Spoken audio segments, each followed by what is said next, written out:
चलो यार, बजट हमको करना था ना, तो चलो एक दिन लेट हुआ कोई बात नहीं, बजट पूरा अभी पढ़ भी लेंगे और इसका यूज़ कैसे कर सकते हैं हम अलग अलग जगह वो भी देख लेंगे। तो देखो, बजट 2026-27 इकोनॉमिक सर्वे भी हम डिस्कस कर रहे थे, तो तुमको हम बताए थे कि इकोनॉमिक सर्वे में लास्ट ईयर हमने अचीव क्या क्या किया है मोटा मोटी वो देखते हैं। बजट में हम देखते हैं कि आने वाले साल में हम अचीव करना क्या चाहते हैं। तो ये जो बजट हमारा आया है ये 2026 से 2027 के लिए आया है। अप्रैल 2026 से 31 मार्च 2027 तक का ये बजट है। इस बीच में क्या क्या करेगी भारत सरकार, कहाँ कहाँ पैसे खर्च करेगी, उसका लेखा जोखा इस बजट में है। तो देखो, 1 अप्रैल 2026 से 31 मार्च 2027 तक का ये बजट है।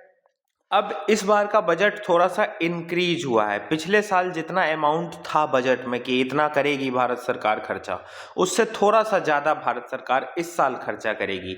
इस साल का बजट टोटल कितने का है? 53 लाख करोड़ का है। और इस टोटल 53 लाख करोड़ को हम बीई बोलते हैं, बजटरी एस्टिमेट। बजटरी एस्टिमेट मतलब ये हमारा एस्टिमेट है कि 53 लाख करोड़ हमको पैसा खर्च करना है 2026 से 2027 में। पिछला साल ये 50 लाख के करीब था। पिछला साल से 3 लाख करोड़ ज़्यादा सरकार इस बार खर्च करेगी, तो 53 करोड़ हो गया है। ये पिछले साल तुमको हम बता ही दिया 50 लाख तक का था, इस बार 53 लाख हो गया है। निर्मला सीतारमन ने बजट को प्रेजेंट किया है। याद करना, वो बजट जब तुमको हम करा रहे थे तो हम बताए थे प्रेसिडेंट सिर्फ बजट रख देते हैं, lay down the budget parliament में। प्रेजेंट कौन करती हैं या करते हैं? तो फाइनेंस मिनिस्टर। तो अभी की फाइनेंस मिनिस्टर निर्मला सीतारमन है, तो उन्होंने बजट को प्रेजेंट किया है और 9th टाइम उन्होंने बजट को प्रेजेंट किया है। 9वीं बार वो बजट को इस बार प्रेजेंट किए हैं। और इस बार का जो बजट था, इस बार के बजट में जो स्पीच दी जाती है वो 3rd शॉर्टेस्ट बजट स्पीच था। ये कुछ फैक्ट ध्यान रखना। निर्मला सीतारमन 9वीं बार बजट प्रेजेंट कर रही है, सो याद रखना। और इस बार का जो बजट है ना, ये 3rd शॉर्टेस्ट बजट स्पीच था, ये फैक्ट ध्यान रखना। इतिहास में पहली बार संडे को बजट प्रेजेंट किया गया है। 1 फरवरी संडे था, तो इतिहास में पहली बार संडे के दिन बजट हुआ है। मतलब आज से पहले इंडिया में ये चीज़ नहीं हुई थी।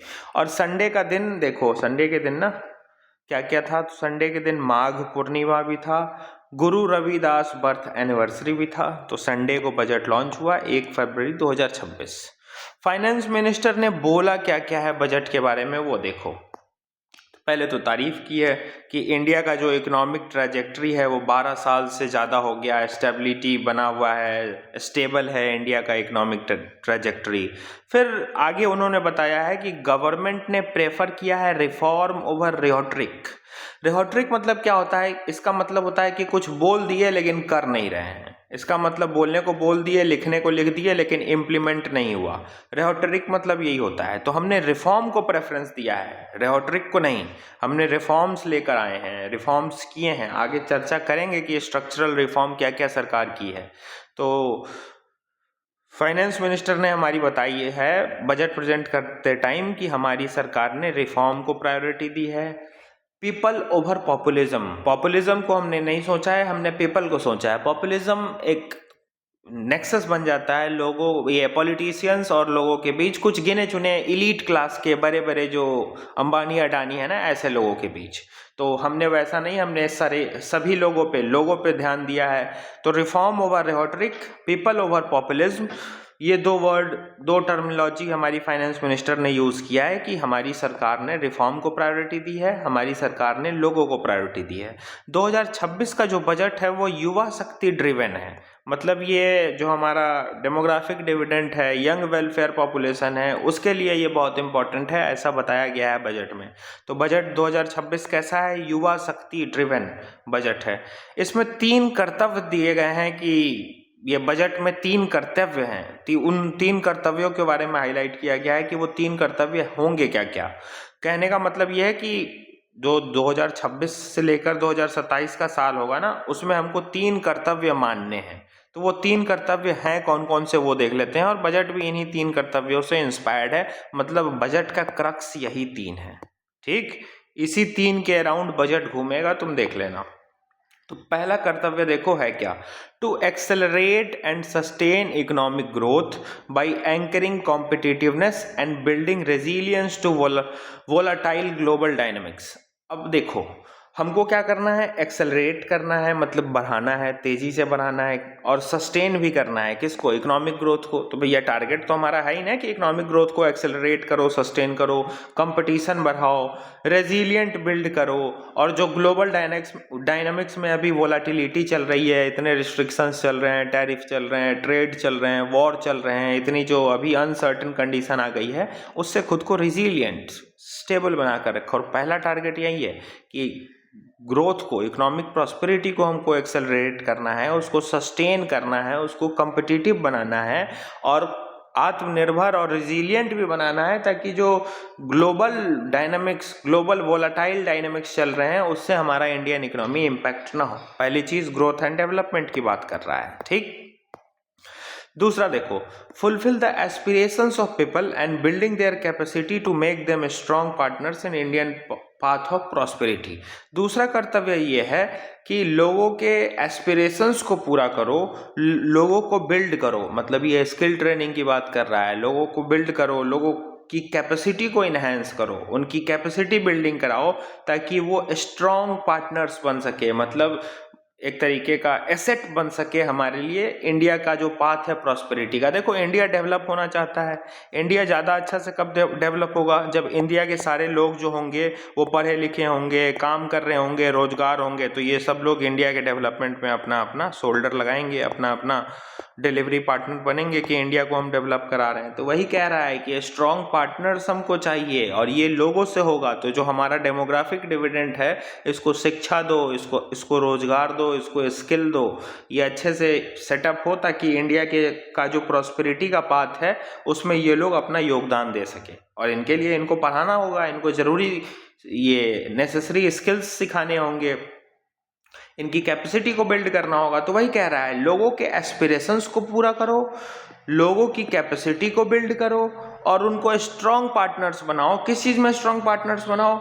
इंडिया का जो प्रॉस्पेरिटी का पाथवे चल रहा है, इसमें स्ट्रॉन्ग पार्टनर्स बनाओ, ताकि भारत की जनता ही आकर इंडिया को प्रॉस्पेरस बनाए। ठीक, एक इंट्रोडक्शन, ये कंक्लूजन हम ब्रेन ड्रेन वाला में भी बताए थे तुम लोगों को, तुम लोगों ने यूज भी किया था कि मेकिंग इंडियाज डेमोग्राफिक डिविडेंड आत्मनिर्भर will ultimately make India's ambition of आत्मनिर्भरता, जो कि विकसित भारत का गोल है 2047 का। विकसित भारत का गोल ये कहता है 2047 का कि इंडिया को यहाँ तक डेवलप बन जाना है। तो डेवलप कोई जादू से थोड़ी बनेगा, कौन? इंडिया के सिटीजन्स, इंडिया के जो लोग रह रहे हैं वो इंडिया को डेवलप बनाएंगे। तो अगर हम इन लोगों को एम्पावर करें, इन लोगों की कैपेसिटी बिल्डिंग की बात करें, इन लोगों को कैपेबल बनाए, स्किल दे, तो ये अल्टीमेटली विकसित भारत बना देंगे। ठीक है, तो ये ध्यान रखना कि इंडिया का जो एम्बिशन है 2047 सेल्फ रिलायंट बनना, विकसित भारत बनना, उसके लिए पहले इंडिया को अपने डेमोग्राफिक डिविडेंड, जो उसकी वर्किंग एज की पॉपुलेशन है, वर्किंग एज की पॉपुलेशन डेमोग्राफिक डिविडेंड हुई ना, तो उस वर्किंग एज के पॉपुलेशन को डेवलप करना होगा, उनको नेसेसरी स्किल्स सिखाने होंगे, उनको ट्रेनिंग देनी होगी, तब जाकर इंडिया ऑटोमेटिकली विकसित भारत बन जाएगा। ठीक।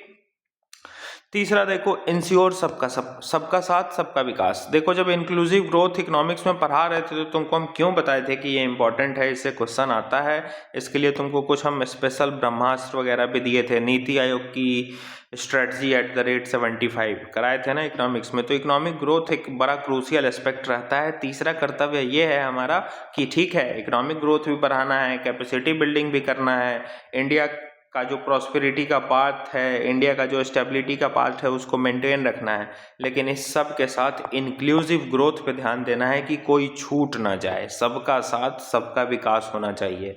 ऐसा ना हो कि 4 लोगों का विकास हो रहा है, 6 लोग ऐसे ही घूम रहे हैं, 6 लोगों को इग्नोर कर रही है सरकार। तो ये काम ना हो, सबका साथ सबका विकास, इंक्लूसिव ग्रोथ इस बार भी बजट में इनहैंस्ड है। तो ये 3 कर्तव्य हैं जिससे कि हमारा बजट इंस्पायर्ड है, और ये 3 कर्तव्यों को सरकार पूरा करने की कोशिश करेगी अपने बजट के अलग अलग एलोकेशंस से।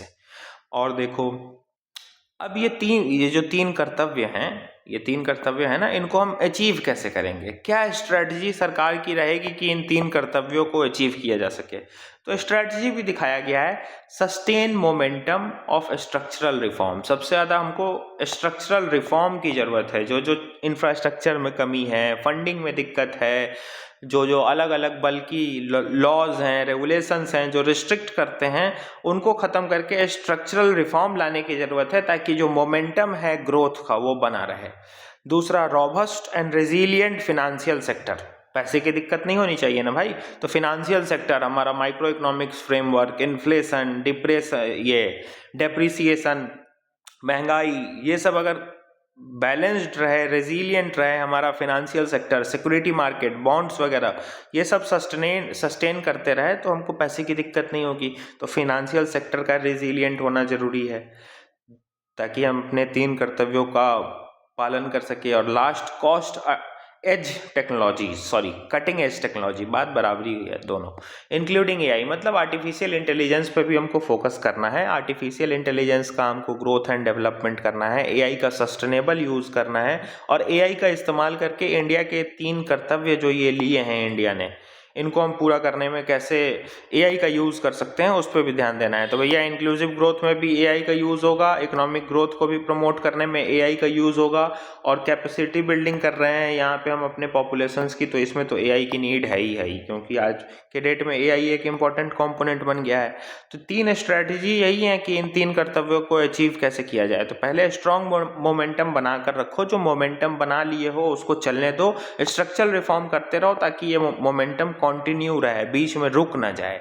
फिर से रॉबस्ट और रेजिलिएंट फिनेंशियल सेक्टर बनाओ, फिनेंशियल सेक्टर तुम्हारा मजबूत होगा, तुम्हारे देश में महंगाई कंट्रोल होगी, डेप्रिसिएशन, तुम्हारा करेंसी बार बार नीचे ना गिरेगा, तुम्हारे यहाँ माइक्रो इकोनॉमिक्स फ्रेमवर्क स्टेबल होंगे, तुम्हारे यहाँ का स्टॉक मार्केट स्टेबल होगा, तो बाहर से आकर लोग कंपनीज यहाँ पे इन्वेस्ट करेंगी। तो फिनेंशियल सेक्टर हमारा सस्टेनेबल होना, रेजिलिएंट होना बहुत इंपॉर्टेंट है। और तीसरा, आर्टिफिशियल इंटेलिजेंस का डेवलपमेंट करना है। तो ये 3 कर्तव्य हैं बजट के।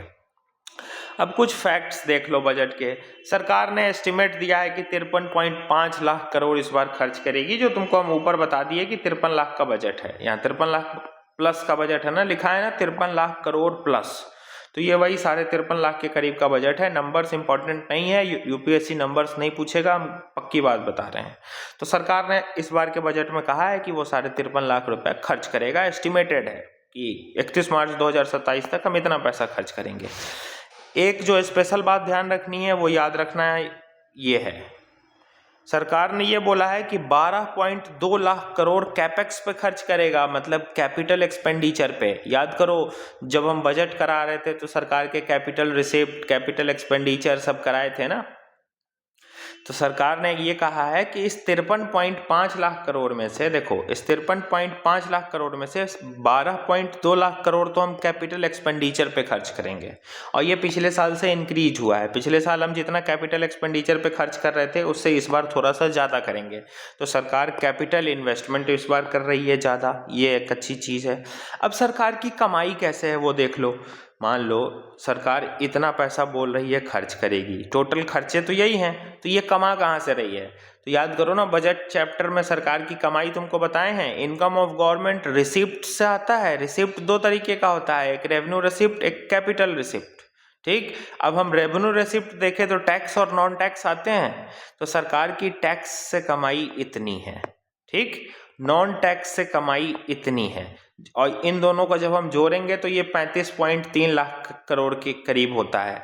तो रेवेन्यू रिसिप्ट में टैक्स इनकम और नॉन टैक्स इनकम से सरकार इतना कमा रही है। दूसरा सरकार का कमाई होता है कैपिटल रिसिप्ट। तो कैपिटल रिसिप्ट में रिकवरी ऑफ लोन्स हो, कुछ अदर रिसिप्ट्स हों, उससे सरकार कमाती है। और अगर हम उधार ले लेते हैं किसी देश से तो उसका पैसा भी तो रिसिप्ट में ही आएगा, तो बोरोइंग भी सरकार करती है। तो सरकार ने क्या कहा है, ध्यान से समझना, कि हमको खर्च कितना करना है, 53 लाख करोड़, ठीक। इसमें से सरकार की कमाई टैक्स और नॉन टैक्स मिलाकर इतना है, 35.3 लाख करोड़, ठीक। और कैपिटल रिसिप्ट से सरकार को इतना पैसा आ जा रहा है। कमाई तो यही है, ये तो उधार लिया ना, तो ये तो वापस करना होगा। तो अप्रोक्स 17 लाख करोड़ की सरकार इस बार बोरोइंग करेगी। देखो इन दोनों को जोड़ो, इन दोनों को जोड़ो, इन दोनों को जोड़ो, तो ये टोटल जब मिलाएंगे ना तो, और इसमें ये उधार का पैसा जोड़ लो, 17 लाख बोरोइंग, तो जब हम इन तीनों को जोड़ेंगे, इसको इसको इसको, तब ये बजट बनेगा कितना, 53.5 लाख करोड़ का। तो इस 53 लाख में से सरकार की पूरी कमाई नहीं है, इतना पैसा सरकार उधार भी ले रहा है, 17 लाख करोड़ के करीब। इस 53.5 लाख में से 17 लाख करोड़ के करीब रुपए सरकार उधार भी लेगी, ये फैक्ट ध्यान रखना, ठीक। ये कॉम्प्लेक्स चीज़ है, नहीं समझ में आया होगा ना, तुमको फिर से हम बताते हैं। देखो इस बार का बजट कितना प्रपोज्ड है, 53.5 लाख करोड़ का एस्टिमेटेड है कि सरकार इतना पैसा खर्च करेगी। इस 53.5 लाख करोड़ में से 12.2 लाख करोड़ तो कैपिटल एक्सपेंडिचर पे करेगी, कैपेक्स पे खर्चा करेगी, ये तो तुमको समझ में आ गया होगा। अब खर्चा करेगी, इतना पैसा कहाँ से खर्च करेगी, लाएगी कहाँ से, तो सरकार के कमाई का जरिया रिसिप्ट से सरकार कमाती है। कौन कौन से रिसिप्ट होते हैं, revenue receipt, capital receipt. Revenue receipt में कौन कौन से टाइप होते हैं, टैक्स, नॉन टैक्स। तो टैक्स में वही IT एक्ट, GST ये सब आ गया। तो जो टैक्स रेवेन्यू है सरकार की वो इतनी है, नॉन टैक्स रेवेन्यू इतनी है, ठीक। तो जब हम इन दोनों को जोड़ेंगे तो 35.3 लाख करोड़ आ जाएगा। तो सरकार की रेवेन्यू रिसिप्ट से कमाई कितनी हो गई, 35.3 लाख करोड़ हो गया। लेकिन बजट तो 53 लाख करोड़ का है, अभी भी पैसा मिसिंग है। तो ये बाकी का पैसा कहाँ से आएगा, तो ये तो अभी रेवेन्यू रिसिप्ट्स देखें ना, कैपिटल रिसिप्ट्स भी तो बाकी है।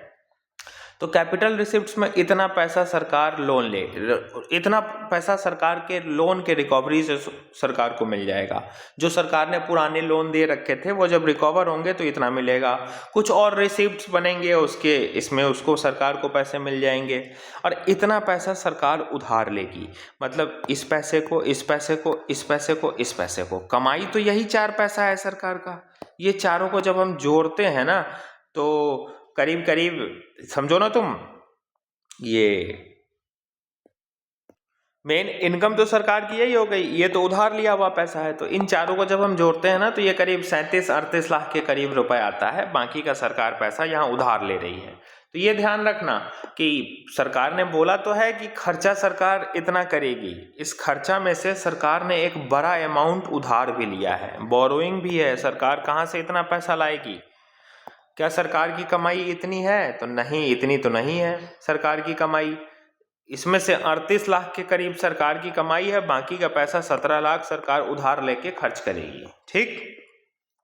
तो जब उधार लेके खर्च करेगी, 17 लाख की बोरोइंग करेगी, तो फिस्कल डेफिसिट होगा, नुकसान होगा ना, क्योंकि ये उधार लिया हुआ पैसा तो हमको वापस चुकाना है। कमाई तो बस यही है, यही 4 कमाई है, ये तो लाइबिलिटी है। भले कैपिटल रिसिप्ट में इसको अभी हम डाले हैं क्योंकि पैसा अभी हमारे पास आ गया है, लेकिन लाइबिलिटी है ना, इसको वापस चुकाना होगा। तो 17 लाख की लाइबिलिटी बनेगी इस बार सरकार की, इसीलिए फिस्कल डेफिसिट भी होगा इस बार। कितना होगा, 4.3% फिस्कल डेफिसिट होगा GDP। फिस्कल डेफिसिट मतलब नुकसान, बजट में नुकसान कितना हो रहा है। तो 17 लाख पैसा सरकार उधार लेके कर रही है तो इतना नुकसान हो रहा है। तो यही जब हम इसका परसेंटेज निकालेंगे तो 4.3% GDP का आएगा, जो कि फिस्कल डेफिसिट होगा। क्यों फिस्कल डेफिसिट होगा, क्योंकि सरकार ने बोले हैं कि हम 53.5 लाख करोड़ खर्च करेंगे, लेकिन सरकार की जब हम इनकम जोड़ रहे हैं तो सरकार की इनकम करीब करीब 38 लाख के करीब ही बन रही है। 17 लाख के करीब, 17 लाख करोड़ के करीब सरकार बोरोइंग कर रही है। तो जब उधार ले रही है तो ये पैसा वापस भी देना है। उधार लेना अपना पैसा तो हुआ नहीं, अपना पैसा तो यही हुआ, कमाया हुआ। तो ये उधार लिया हुआ पैसा को जब हम परसेंटेज के फॉर्म में, GDP के फॉर्म में निकालते हैं, तब हमको पता चलता है कि नहीं नहीं, ये जो 53 लाख करोड़ का बजट है इसमें कुछ ना कुछ फिस्कल डेफिसिट भी है, मतलब कुछ ना कुछ हम उधार लेके किए हुए हैं। और 4.3% जो हमारा फिस्कल डेफिसिट रहेगा इस बार का GDP का, ऐसा प्रोजेक्टेड है। क्योंकि इतना पैसा उधार लेकर जब सरकार काम कर लेगी तो इतने के आसपास वो फिस्कल डेफिसिट हमको होना चाहिए। GDP प्रोजेक्टेड कितना है, तो हमारी GDP ग्रोथ प्रोजेक्टेड है कि 6.8 से लेकर 7.2 के बीच में हमारी GDP 2026 से लेकर 27 की GDP रहेगी, इसी बीच घूमेगी। ऑन एन एवरेज 7% से हम ग्रो करेंगे, ऐसा इस बार का बजट ने बताया है, ठीक। अच्छा एक चीज ध्यान रखना, यहाँ तुमको हम बताए हैं ये नंबर्स, याद मत करना, परेशान मत होना इसको याद करने में, बस तुम याद ये रखना, ये रखना, ये रखना, दो ही चीज़, बाकी कोई नंबर नहीं ध्यान रखना। तुमको ये जो अभी हम बजट हाल में चैप्टर कराए थे ना, तो बस तुमको हम हल्का प्रैक्टिकली रिलेट करके दिखा दिए हैं कि सरकार ने बोला है कि इतना पैसा खर्च करेगी, तो कहाँ से खर्च करेगी, हिसाब देगी ना। तो कहाँ से खर्च करेगी, तो सरकार की कमाई कहाँ से आते हैं, रिसिप्ट से आते हैं। रिसिप्ट्स में रेवेन्यू कैपिटल, दो तरीके के रिसिप्ट्स होते हैं जो तुमको कराए हुए हैं। रेवेन्यू में क्या आ जाएगा, टैक्स नॉन टैक्स, तो टैक्स और नॉन टैक्स को जोड़े तो सरकार की कमाई इतनी हुई। फिर कैपिटल रिसिप्ट में भी सरकार को पैसा होता है, तो रिकवरी ऑन लोन और अदर रिसिप्ट से जो सरकार कमाई वो इतना हुआ। अब कमाई तो यही हुआ, 1 2 3 4, इन चारों को जब हम जोड़ेंगे तो ये 38 लाख के करीब भी आएगा। लेकिन बजट तो 53.5 लाख करोड़ का है, तो बाकी का पैसा सरकार कहाँ से लाएगी, तो बाकी का पैसा उधार लेके लाएगी। अप्रोक्स 17 लाख करोड़ के करीब सरकार उधार लेकर 53.5 लाख करोड़ एक साल में खर्च करेगी। तो उस 53.5 लाख करोड़ में से तो 17 लाख का उधार हो गया, तो यही है fiscal deficit. 4.3% of GDP projected है। जीडीपी ग्रोथ इतना प्रोजेक्टेड है कि 6.8 से 7.2% तक की ग्रोथ होगी। ये दोनों नंबर्स ध्यान रखना, ये नंबर ध्यान में रखने की जरूरत नहीं है, तुमको हम बस समझाने के लिए बताए हैं, ठीक। चलो, ऑन एन एवरेज अंदाजा ये लगाया जा रहा है कि 2026 से 27 के बीच हम 7% के ग्रोथ से ग्रो करेंगे, मतलब जीडीपी हमारी इतनी रहेगी। तभी तो ये 6.8 से 7.2% की रेंज है, बीच में 7 को एवरेज मानकर चल रहे हैं, ठीक। अब सरकार सबसे ज़्यादा पैसा खर्च कहाँ कहाँ करेगी, तो कंफ्यूज मत होना, सरकार सबसे ज़्यादा पैसा डिफेंस पे खर्च नहीं करेगी। डिफेंस दूसरा नंबर है जिस पे सरकार सबसे ज़्यादा पैसा खर्च करेगी 2026-27 में, ठीक। सबसे ज़्यादा पैसा खर्च ट्रांसपोर्टेशन पे होगा। अब एक बार देखते जाना सरकार पैसा खर्च कहाँ कहाँ कर रही है। सबसे पहला खर्चा ट्रांसपोर्टेशन, दूसरा डिफेंस। अब याद सबको नहीं रखना है, बस तुमको हम ये फैक्ट इसलिए बताए हैं क्योंकि यूपीएससी एक फैक्ट से क्वेश्चन बना सकता है। क्या, देखो इंडिया सबसे ज़्यादा इंपोर्ट करता है ना, डिफेंस की इक्विपमेंट्स हम बहुत इंपोर्ट करते हैं, तो वो घुमाएगा कि the budget 2026-27 has received highest allocation on defence. क्या सरकार सबसे ज़्यादा खर्चा डिफेंस पे करने वाली है? नहीं करने वाली है। और मेजोरिटी हमारा दिमाग उस समय तुक्केबाजी में काम ये करेगा कि हाँ इंडिया को डिफेंस अपना अच्छा करना है, बूस्ट करना है, हो सकता है डिफेंस पे लगा दिया हो, नहीं लगाया है, दूसरे नंबर पे है। पहले नंबर पे ट्रांसपोर्टेशन है। बस इतना ही ध्यान में रखना है कि सरकार यहाँ खर्चा कर रही है। अब एक चीज़ ध्यान रखना कि ये तुमको याद रखने की ये सब ज़रूरत नहीं है, ये सब हम पढ़ते रहते हैं, अलग अलग गवर्नमेंट के ये अलग अलग सेक्शंस हैं। देखो, क्या तुमने ट्रांसपोर्टेशन पे आंसर राइटिंग किया है? ट्रांसपोर्ट सिस्टम इंडिया में सही नहीं है, रेल नेटवर्क, रोड नेटवर्क लिखा है। डिफेंस पे लिखा है, यस लिखा है, अलग अलग डिफेंस डील, अलग अलग डिफेंस मैन्युफैक्चरिंग हम पढ़ते ही रहते हैं। रूरल डेवलपमेंट पे तुमने लिखा है। होम अफेयर्स तो चलो एक विंग हो गई। एग्रीकल्चर एंड एलाइड एक्टिविटीज़ पे तुमने आंसर लिखा है। एजुकेशन पे लिखा है, एनर्जी पे लिखा है, हेल्थ पे लिखा है, अर्बन डेवलपमेंट पे लिखा है, आर्टिफिशियल इंटेलिजेंस इंफॉर्मेशन टेक्नोलॉजी पे लिखा है, commerce and industry, economic growth, capital expenditure करना होगा, आंसर लिखा है। साइंटिफिक डेवलपमेंट, स्पेस सेक्टर पे आंसर लिखा है। सोशल वेलफेयर, गरीबी दूर करो, सोसाइटी में जस्टिस हो, वुमेन एम्पावरमेंट हो, सब पे आंसर लिखा है। सारे टॉपिक पे तुमने आंसर लिख रखे हैं और इन्हीं टॉपिक्स पे, इन्हीं सेक्शंस पे भारत सरकार खर्चे करती है। तो इसी टॉपिक्स में कुछ ना कुछ डेवलपमेंट आएगा। ये 53.5 लाख करोड़ में से हो सकता है 3 लाख करोड़ एजुकेशन को मिल जाए, एजुकेशन के लिए कोई स्कीम आ जाए। तो आज से 2 महीना बाद हम पढ़ेंगे कि सरकार ने लॉन्च दिस स्कीम, ऐसे करके। तो पूरी प्लानिंग बजट में ही होती है, आगे एक साल बस इम्प्लीमेंट होता रहेगा। तो ये तुमको याद करने की ज़रूरत नहीं है, बस ये ध्यान रखना कि ट्रांसपोर्ट को सबसे ज़्यादा इस बार ये प्रायोरिटी दी गई है। ट्रांसपोर्टेशन पे सबसे ज़्यादा सरकार खर्चा करेगी इस बार के बजट में। सेकेंड नंबर पे डिफेंस है, बस ये चीज़ ध्यान रखना। और ये भी तुमको हम बताने के लिए ये लिखे हैं कि देखो ये सब सेक्शंस हैं, ठीक है, जो जहाँ से यूपीएससी उठाएगा मेंस के थीम। तो ये सब सेक्शंस हैं और इन पे तुम आंसर राइटिंग किए हो कि नहीं खुद ही देखो। और इन्हीं सब पे तो भारत सरकार पैसा खर्च कर रही है। तो जहाँ पैसा खर्च कर रही है वही इंपॉर्टेंट सेक्शन हुआ ना, जहाँ से सवाल बनेगा। देखो सारे सेक्शंस तो हैं ही जहाँ पैसा खर्च करना है।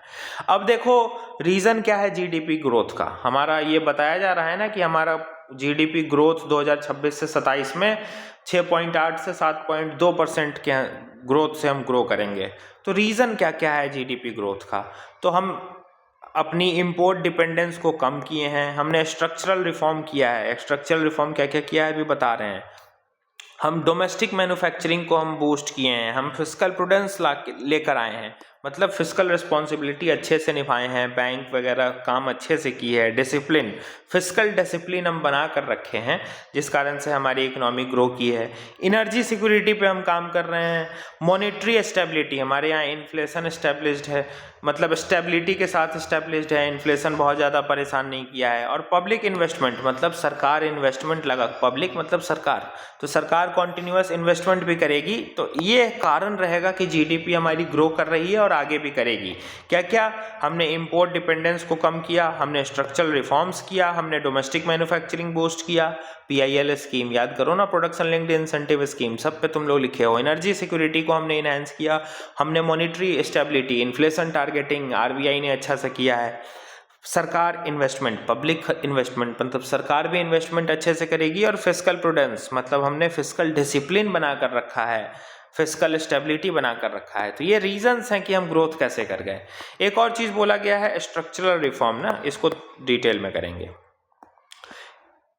बजट प्रेजेंट करते टाइम बताया ये गया है कि इंडिया तो रिफॉर्म एक्सप्रेस पे है, रिफॉर्म एक्सप्रेस पे है, मतलब हम मल्टीपल चीज़ें रिफॉर्म कर रहे हैं, जैसे जीएसटी 2.0 लेकर आ गए, शांति बिल, शांति एक्ट लेकर आ गए न्यूक्लियर एनर्जी के वाला, फिर से हमारा मनरेगा क्या बन गया, वीबीजी रामजी एक्ट बन गया, हमने लेबर कोड्स को सिंप्लीफाई कर दिया, 4 सिंपल कोड्स में लेकर आ गए। तो ये अलग अलग रिफॉर्म्स किए हैं, अलग अलग ये तुमको हम करा भी चुके हैं, जीएसटी करा दिए, शांति एक्ट करा दिए, ये करा दिए, ये करा दिए, चारों टॉपिक कराए, अभी दिसंबर नवंबर में कराए हैं, ये सब का हुआ होगा।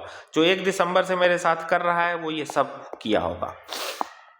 तो अलग अलग हम स्ट्रक्चरल रिफॉर्म किए हैं, ये तो मेजर रिफॉर्म्स हैं, एक्सेट्रा और भी बहुत सारे हैं, लेकिन ये मेजर रिफॉर्म है जो कि इंडिया ने किया है, जिससे कि हमारा जीडीपी को फ़ायदा मिला है। साथ ही साथ सरकार ने ये भी बताया है कि सेंटर और स्टेट साथ में काम कर रहे हैं ताकि डीरेगुलेशन हो। डीरेगुलेशन मतलब हम यहाँ यूपी में एक कंपनी खोलना चाहते हैं, यूपी में इतना ज़्यादा लाइसेंसिंग का पॉलिसी है कि हमको लाइसेंस मिल ही नहीं रहा है, तो हम यूपी में नहीं खोले, कंपनी खोलना कैंसिल। तो सेंटर और स्टेट मिलकर इसी चीज़ को दूर करने की कोशिश कर रहे हैं कि जो कंपनी खोलने आ रहा है उसको ज़्यादा लाइसेंस कॉम्प्लायंस की ज़रूरत ना हो, आसानी से उसका लाइसेंस मिले, आसानी से वो रजिस्टर करे खुद को और उसका स्टार्टअप शुरू हो जाए।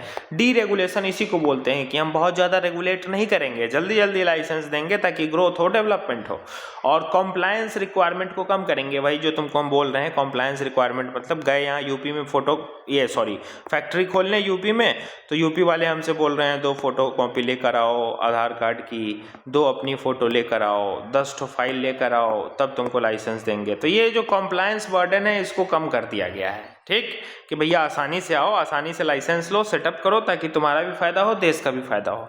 अब पिलर्स ऑफ ग्रोथ, ग्रोथ हमको करना कैसे कैसे है, ये जो हम इतने बात अभी किए हैं, आगे भी करेंगे, हर एक कर्तव्य को एक एक करके पढ़ेंगे, तो इसमें पिलर्स ऑफ ग्रोथ क्या क्या होगा, हम किस पैमाने पे ग्रोथ को बढ़ाते चलेंगे।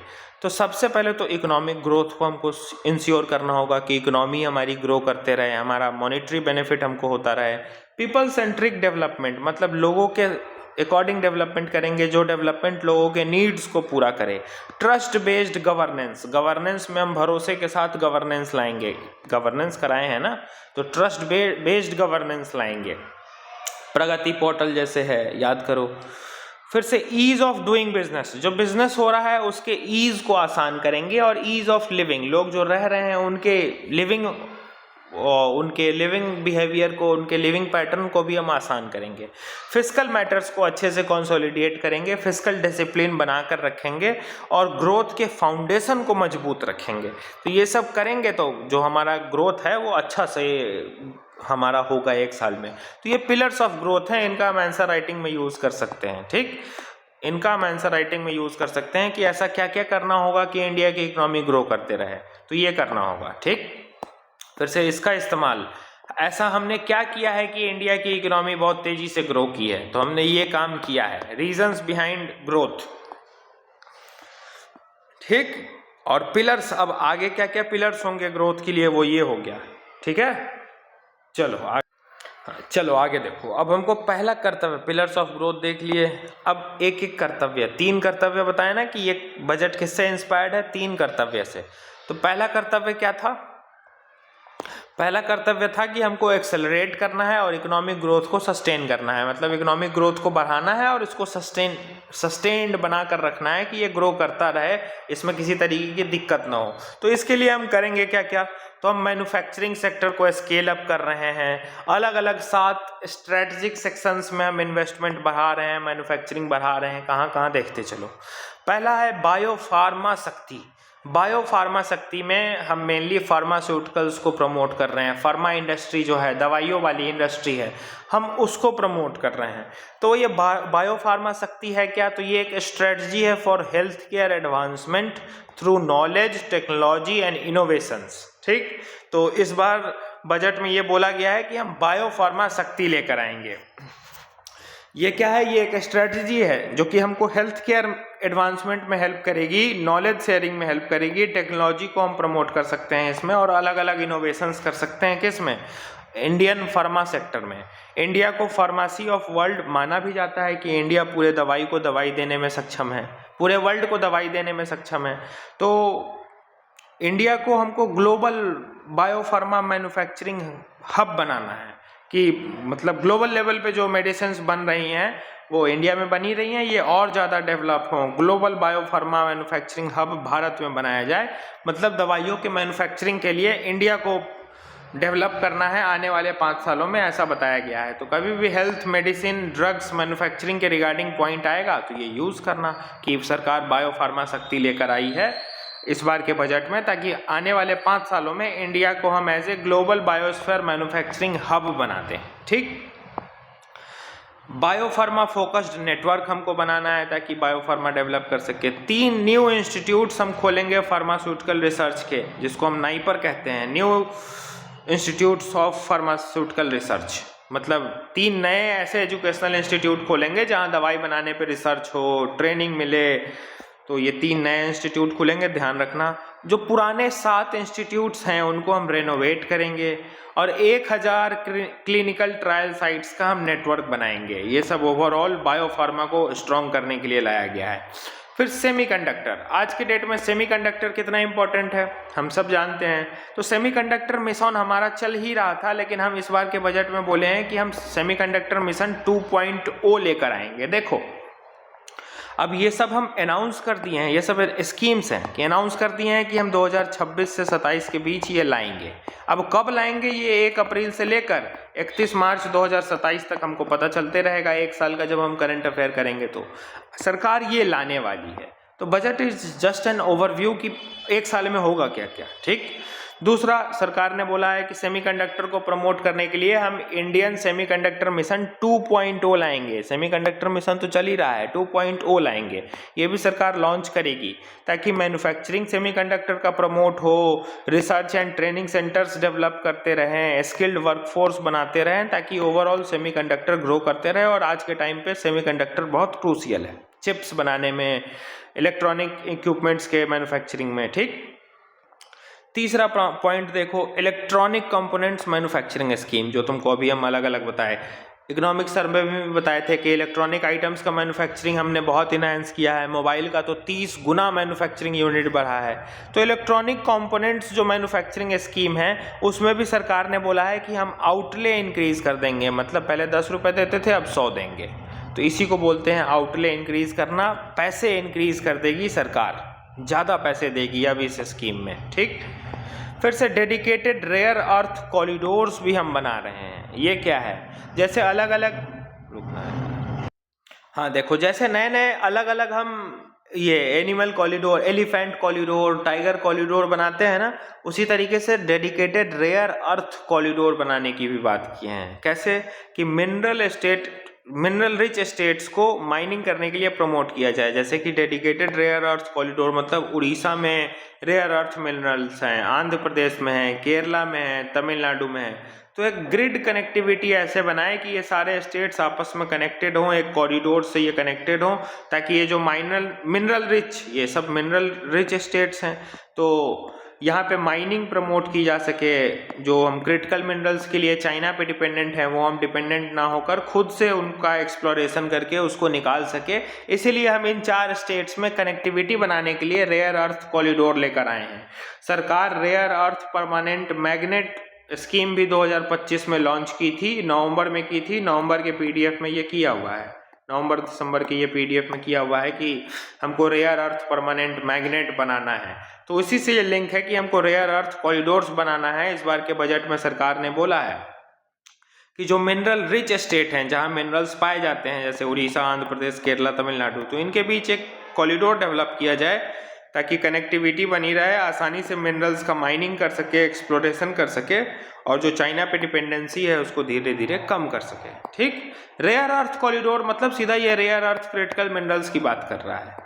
और क्या करना है, एक स्कीम लेकर आना है जो कि सपोर्ट करेगा स्टेट्स को, ताकि डेडिकेटेड केमिकल पार्क्स बनाए जाए। अब केमिकल पार्क्स क्यों बनाए जाएंगे, यहाँ पे टेस्टिंग होगी, अलग अलग केमिकल्स को हम टेस्ट करके प्रोडक्टिव बनाने की कोशिश करेंगे। तो ये अलग अलग स्टेट्स को सपोर्ट करने के लिए स्कीम्स लाए गए हैं, जिसमें 3 डेडिकेटेड केमिकल पार्क्स इस्टेब्लिश किए जाएंगे। ठीक, अब कहाँ इस्टेब्लिश हुए, इसका प्रोविजंस क्या क्या है, वो तो आने वाले साल में पता हमको चलते रहेगा। ठीक, और देखो, कैपिटल गुड्स कैपेबिलिटी को हमको इनहेंस करना है। कैपिटल गुड्स, कैपिटल इन्वेस्टमेंट याद आ रहा है, तो कैपिटल गुड्स कैपेबिलिटी को हमको इनहेंस करना है। कैसे इनहेंस करना है, हाईटेक टूल रूम्स बनाने हैं, हाईटेक टूल रूम्स बनाने हैं, एस्टेब्लिश करना है। कौन एस्टेब्लिश करेगी, सेंट्रल पब्लिक सेक्टर एंटरप्राइजेज, ये जो सरकार की कंपनी है ये एस्टेब्लिश करेगी हाईटेक टूल रूम्स।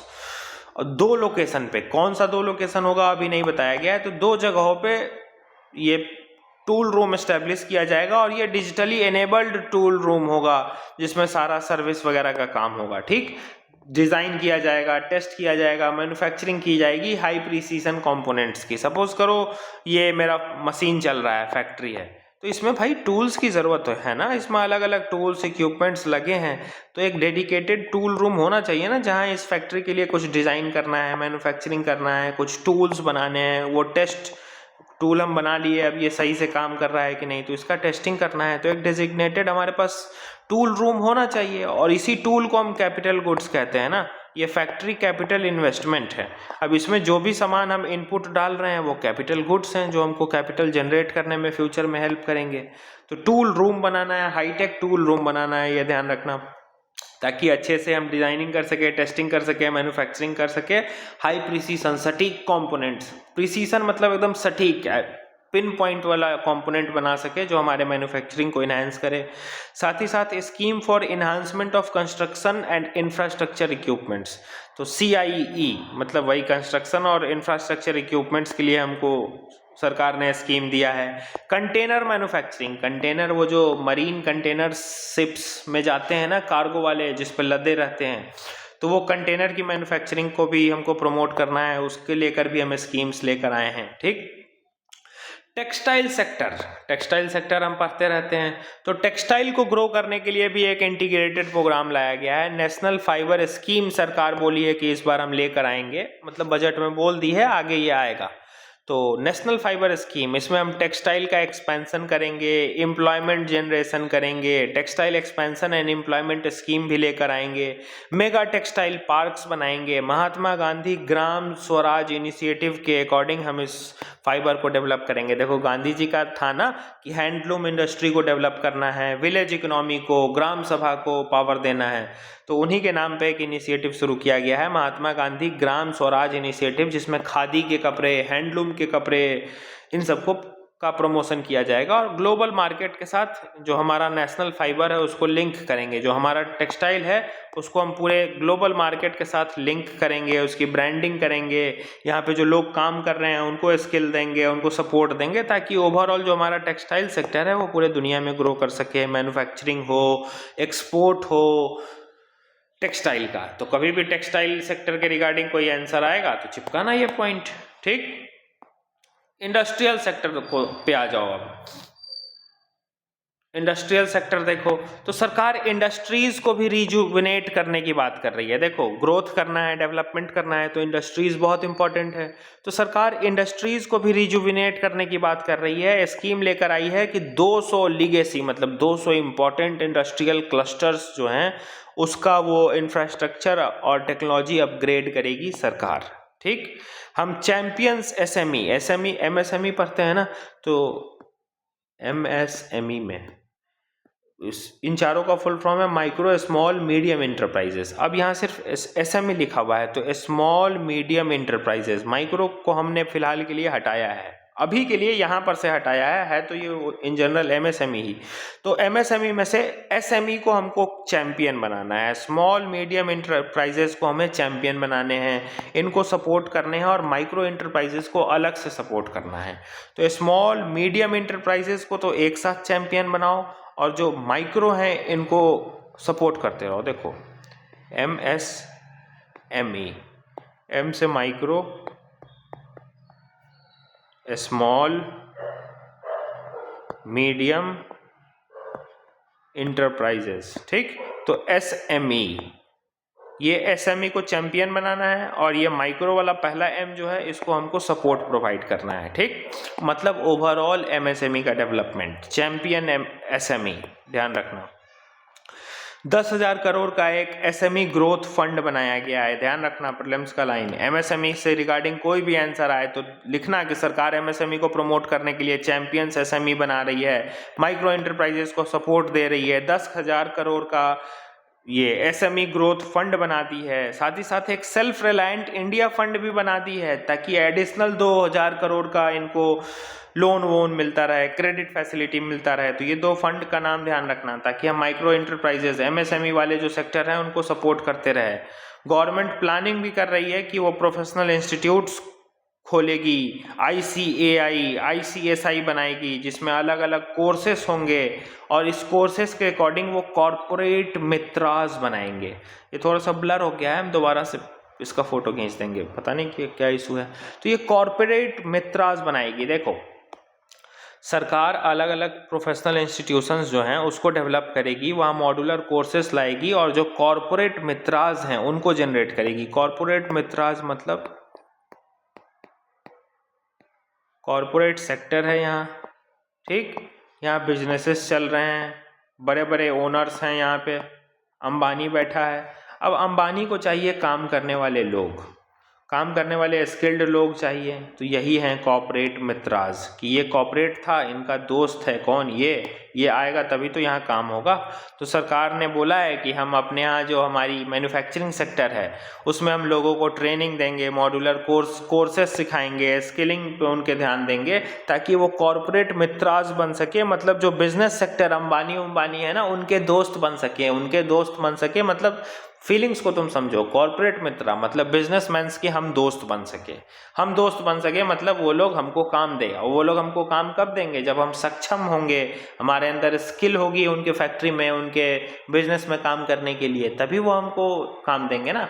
तो हमको कॉर्पोरेट मित्रास बनाना है, ताकि जो कॉर्पोरेट हैं वो आसानी से इन लोगों को चुनकर काम दे सके, ठीक। स्पेशली टायर 2 और टायर 3 टाउन्स में। टायर 2 टायर 3 टाउन्स मतलब जो थोड़े से कम डेवलप्ड हैं। टीयर 1 सिटीज, टीयर 1 टाउन्स मतलब जो हाईटेक दिल्ली बॉम्बे वाले शहर हैं वो हो गए, ठीक। ये पता नहीं थोड़ा सा ब्लर क्यों हुआ है, इसको हम ठीक कर देंगे। ये कॉर्पोरेट मित्रास लिखा है, टायर 2 टायर 3 टाउन्स में हमको प्रमोट करना है। कॉर्पोरेट मित्रास मतलब जो बड़े बड़े बिजनेसमैन के दोस्त हैं। बड़े बड़े बिजनेसमैन के दोस्त कौन होंगे? इनके लेबर्स, इनके स्किल्ड जो प्रोफेशनल्स हैं वो होंगे। तो इनकी दोस्ती तो इन्हीं से होगी, क्योंकि बिजनेसमैन को, बड़े बड़े कॉर्पोरेट्स को काम इन्हीं से चलवाना है ना। तो सरकार कह रही है कि हम इन लोगों के स्किल ट्रेनिंग को करवाएंगे, इन लोगों का स्किल ट्रेनिंग कराएंगे, इनको कोर्सेस में मॉड्यूलर कोर्स करवाएंगे, ताकि ये लोग अच्छे कॉर्पोरेट मित्र बने, मतलब अपने स्किल का इस्तेमाल करके इन बिजनेसेस को अच्छे से ग्रो करवाएं और अल्टीमेटली देश का विकास करवाएं, ठीक। तो MSME इंडस्ट्रियल सेक्टर से कभी ग्रोथ की बात आ जाए, लिख देना सारा पॉइंट, ठीक। आगे चलो, अब हमको पावरफुल इंफ्रास्ट्रक्चर डेवलप करना है। तो इंफ्रास्ट्रक्चर के लिए सरकार 12.2 लाख करोड़ का कैपिटल एक्सपेंडिचर तो कर ही रही है, तो इंफ्रास्ट्रक्चर बनेगा। साथ ही साथ इंफ्रास्ट्रक्चर रिस्क गारंटी फंड भी बना है। अभी क्या होता है ना कि हम कोई भी इंफ्रास्ट्रक्चर खरीदे या कोई भी इंफ्रास्ट्रक्चर इन्वेस्टमेंट करे, तो कोई बैकअप हमारे पास नहीं होता है कि भैया मेरा ये इन्वेस्टमेंट फ़ायदेमंद रहेगा कि नहीं। अगर फ़ायदेमंद नहीं रहा तब तो हमारा पैसा डूब गया, तो हमारे पास कोई बैकअप नहीं रहता है। लेकिन सरकार इस बार के बजट में कही है कि हम इंफ्रास्ट्रक्चर रिस्क गारंटी फंड बनाएंगे, कि तुम अगर कोई इंफ्रास्ट्रक्चर इन्वेस्टमेंट कर रहे हो तो उसमें जो भी रिस्क है उस रिस्क को सरकार उठा ले, ऐसा सरकार करेगी। इंफ्रास्ट्रक्चर रिस्क गारंटी फंड लेकर आएगी। कैपिटल एक्सपेंडिचर इतना तो करनी वाली है। फिर से अलग अलग डेडिकेटेड फ्रीट कॉरिडोर भी हमको बनाना है। डेडिकेटेड फ्रीट कॉरिडोर मतलब सिर्फ गुड्स का मूवमेंट होगा इसमें, ठीक, सिर्फ गुड्स मूव करेंगे, पैसेंजर मूव नहीं करेंगे। लोगों के लिए ये कॉरिडोर नहीं है, सिर्फ सामान के लिए है। तो हम एक डेडिकेटेड फ्रीट कॉरिडोर कहाँ से बना रहे हैं, Dankuni in east to Surat in west, ये एक डेडिकेटेड फ्रीट कॉरिडोर बना रहे हैं। 20 न्यू नेशनल वाटरवेज बना रहे हैं 5 सालों में। 5 सालों में 20 नया हम नेशनल वाटरवेज बनाएंगे, जिसमें हम शुरुआत करेंगे नेशनल वाटरवेज 5 से, जो कि उड़ीसा को मिनरल रिच एरिया से कनेक्ट करेगा, तालचर और अंगुल। तो उड़ीसा में 2 जगह हैं, तालचर और अंगुल, यहाँ पे मिनरल्स बहुत ज़्यादा हैं। तो हम नेशनल वाटरवेज हाईवे जो बनाएंगे उसकी शुरुआत होगी नेशनल वाटरवेज हाईवे नंबर 5 से, और ये 5 नंबर का हाईवे उड़ीसा को कनेक्ट करेगा उड़ीसा के मिनरल रिच एरिया से, जो कि तालचर और अंगुल हैं, ठीक। तो ये कनेक्टिविटी भी हमको इंश्योर करनी है और नेशनल वाटरवेज को भी डेवलप करना है। ट्रेनिंग इंस्टीट्यूट सेटअप करने हैं, रीजनल सेंटर्स सेटअप करने हैं, ताकि सेंटर ऑफ एक्सेलेंस बनाया जा सके, इंडिया का खूब अच्छा ग्रोथ हो। हमको शिप रिपेयरिंग इकोसिस्टम भी बनाना है, कहाँ, पटना और वाराणसी में। जो शिप समुद्र में घूम रहे हैं या नदी में घूम रहे हैं ना, उसके रिपेयरिंग का भी इकोसिस्टम, उसके रिपेयरिंग का भी सेंटर हमको बनाना है। कहाँ, पटना और वाराणसी, 2 जगह अनाउंस की गई है। तो ट्रांसपोर्टेशन, शिपिंग, इन सब से रिगार्डिंग आंसर आएगा तो इसमें लिखेंगे, ठीक। और देखो कोस्टल का कार्गो प्रमोशन स्कीम, हम कोस्टल कार्गो को भी प्रमोट कर रहे हैं। कोस्टल कार्गो देखो, एक होता है मरीन कार्गो। मरीन कार्गो मतलब जो पूरे दुनिया के समुद्र में सामान घूम रहा है, एक्सपोर्ट इंपोर्ट हो रहा है। एक कोस्टल कार्गो मतलब जो हमारे डोमेस्टिक वाटर हैं, अपने गंगा, यमुना, ब्रह्मपुत्र, ये तो इनलैंड वाटर हो गए। और कोस्टल मतलब जो हमारे कोस्टल एरियाज है ना, इंडिया का ये जो कोस्टल एरियाज है ना, ये वाला, यही हमारा ये अरेबियन सी है, ये बे ऑफ बंगाल है, और यहाँ इंडियन ओशन है, और यही हमारा कोस्टल स्टेट्स है ना। कोस्टल स्टेट्स तो हमारा यही है। तो इस कोस्टल स्टेट्स में हम कार्गो का प्रमोशन करेंगे, मतलब समुद्र के सहारे कार्गो वेसल्स आए, कनेक्टिविटी इनहेंस हो, ऐसा हमको इंश्योर करना है, ठीक। तो कोस्टल कार्गो प्रमोशन स्कीम, जिसमें हम इनलैंड वाटरवेज का शेयर बढ़ा रहे हैं। इनलैंड वाटरवेज जो तुमको हम बताएं ना कि अब जैसे कि ये इंडिया है यार, तो इंडिया के मान लो किनारे ऐसे समुद्र हैं, ये समुद्र है, ये समुद्र है, ये समुद्र है, लेकिन इंडिया के बीच में भी तो बहुत सारी नदियां हैं, गंगा, ब्रह्मपुत्र, कृष्णा, कावेरी, गोदावरी, इतनी नदियां बह रही है। इन नदियों का भी एक चैनल ऐसा डेवलप कर दो, इन नदियों का भी चैनल ऐसा एक डेवलप कर दो कि हम समुद्र से बाहर तो ट्रेड कर ही रहे हैं, एक्सपोर्ट इंपोर्ट कर ही रहे हैं, हम अपने देश के अंदर भी इन नदियों के चैनल में, गंगा से ब्रह्मपुत्र पहुंच गए, ब्रह्मपुत्र से कावेरी पहुंच गए, कावेरी से कृष्णा पहुंच गए, कृष्णा से वापस गंगा पहुंच गए। तो इनलैंड वाटरवेज कनेक्टिविटी को भी हमको इन्हेंस करना है। और ये इनलैंड वाटरवेज हम बहुत पहले से तुम लोगों को आंसर राइटिंग में करा रहे हैं कि सरकार इनलैंड वाटरवेज डेवलप करने की बात कर रही है। तो इस बार के बजट में शेयर भी मिल गया है कि हमको इसका डेवलपमेंट 6% से 12% तक ले जाना है 2047 तक। और सी प्लेन्स VGF स्कीम हम लेकर आएंगे। सी प्लेन्स, पहली बात तो ये समझो कोई एयरक्राफ्ट नहीं है। तुमने देखा होगा समुद्र में जो बहुत तेजी से नाव नहीं चलती है, एक मोटर बोट टाइप का होता है और बड़ा फास्ट वो बाइक की तरह घूमता है, उसी को सी प्लेन्स कहते हैं। अब ये VGF क्या है? तो सी प्लेन्स तो तुमको समझ में आ गया, वो बाइक जैसा जो मोटर बोट होता है जो समुद्र में खूब तेजी से घूमता है, उसी को हम सी प्लेन्स बोलते हैं, वो डेवलप करना है। VGF वायबिलिटी गैप फंडिंग, मान लो सी प्लेन्स बनाना है। सी प्लेन्स बनाने के लिए 100 रुपये चाहिए, 70 रुपये तो है मेरे पास, 30 रुपये की कमी है, 30 रुपये मिल जाए तो ये बन जाएगा। सरकार आएगी, सरकार कहेगी 30 रुपये की कमी है, गवर्नमेंट 30 रुपये लेकर आएगी और कहेगी ये लो। तो ये जो 30 रुपये मुझे कम पड़ रहे थे, सरकार ने मुझे 30 रुपये दे दिए, ये क्या है? VGP है, VGF है, सॉरी, वायबिलिटी गैप फंडिंग यही है। गैप फंडिंग, कितने का गैप हो रहा था? 30 रुपये का, 30 रुपये का गैप था, इसलिए हम सी प्लेन्स नहीं बना रहे थे। सरकार आई, तुरंत वायबिलिटी गैप फंडिंग पूरा की, 30 रुपये दी। अब सी प्लेन्स बनेगा। तो वायबिलिटी गैप फंडिंग मतलब कुछ कम रहा है पैसा, पैसा है, ऐसा नहीं है कि नहीं है, पैसा तो है, लेकिन कुछ पैसा कम हो रहा है जो कि सरकार फंड कर देगी। तो वायबिलिटी गैप फंडिंग मतलब जो रिमेनिंग अमाउंट कुछ बच रहा है। और ये सिर्फ सी प्लेन्स के लिए नहीं होती है वीजीएफ स्कीम, वीजीएफ स्कीम्स अलग अलग चीज़ों के लिए भी हो सकती है। मान लो कि हमको ये एक स्पेस बनाना है, स्पेस टेक्नोलॉजी में कोई सैटेलाइट बनाना है, सैटेलाइट बनाने के लिए मेरे पास 100 रुपये हैं, 100 रुपये की और ज़रूरत है, तो मेरे पास लैकिंग कितनी है, 100 रुपये की कमी है, सरकार आएगी वीजीएफ कर देगी, ये लो 100 रुपये, 200 हो गए, काम शुरू करो, ये होती है। ठीक उसी तरीके से सी प्लेन्स बनाने के लिए हमारे पास कुछ पैसा तो है, पूरा नहीं है, सरकार कहेगी कितना कम रहा है, 10 रुपये कम रहा है, ये लो 10 रुपये वीजीएफ लो, बनाना शुरू कर दो। ठीक, और ये क्यों शुरू किया है, ताकि इंडिजीनियस मैन्युफैक्चरिंग प्रमोट हो सी प्लेन्स का, और टूरिज्म इनहेंस हो। तो टूरिज्म पे आंसर राइटिंग किए हैं, टूरिज्म आ रहा है, टूरिज्म तो आगे भी डिटेल में आएगा, देखते तो जाओ। फिर से हम एक डेडिकेटेड इनिशिएटिव लेकर आए हैं global hub for sport goods बनाने के लिए। मतलब इंडिया को हमको प्रमोट करना है कि वो sport goods, bats, badminton rackets, अलग अलग जो एक्सपोर्ट का खेलने के इक्विपमेंट्स हैं उनका भी मैन्युफैक्चरिंग हम इनहांस करें। और इंडिया की खेलो इंडिया नीति है 2025 के जून जुलाई में, तुमको जून जुलाई में नहीं, जुलाई अगस्त में ये कराए हैं, इंडियाज नेशनल स्पोर्ट्स पॉलिसी, जिसमें हमको स्पोर्ट्स को प्रमोट करना है। उससे भी ये अलाइन है कि इंडिया स्पोर्ट्स सेक्टर को भी प्रमोट कर रहा है, स्पोर्ट मैन्युफैक्चरिंग को भी प्रमोट कर रहा है। ठीक, एक प्रपोजल आया है कि जेम को इंटीग्रेट कर देगी सरकार ट्रेड्स के साथ। ये है क्या यार, तुमको लग रहा होगा ये बहुत मुश्किल चीज़, कुछ नहीं। जेम मतलब गवर्नमेंट ई मार्केट प्लेस, यहाँ पे अलग अलग कंपनीज आती हैं और ऑनलाइन अपना अपना सामान बेचती है। ठीक, तो सरकार ने बोला है कि इस जेम को, गवर्नमेंट ई मार्केट प्लेस को हम इंटीग्रेट कर देंगे किसके साथ, ट्रेड्स के साथ। ये ट्रेड्स क्या है, देखो ध्यान से समझना। एक एमएसएमई है, मान लो मेरी एक मैन्युफैक्चरिंग कंपनी है, हम यहाँ पे कुछ प्रोडक्ट बनाए, हम यहाँ पे ABCD नाम का एक प्रोडक्ट बना दिए। अब इस प्रोडक्ट को हमको बेचना है, इस प्रोडक्ट को हमको बेचना है या तो किसी एक कंपनी को हम बेचे, दूसरे कंपनी को वो बेचे। ये कंपनी हमसे होलसेलर में सामान उठा ली, होलसेल रेट पे सामान उठा ली और बोली कि हम रिटेलर को बेचेंगे तब आपका पैसा करेंगे।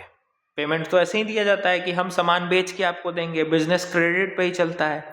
तो एमएसएमई को अगर लेट पैसा मिलेगा, एमएसएमई ने एक प्रोडक्ट बनाया था ABCD प्रोडक्ट, देखो एमएसएमई ने एक प्रोडक्ट ABCD प्रोडक्ट बनाया था। अब इस प्रोडक्ट को हमको बेचना है होलसेलर को, तो होलसेलर आएगा हमसे लेके चला जाएगा, बोलेगा रुक जाओ रिटेलर को बेच के आते हैं तो तुमको तुम्हारा पैसा देंगे।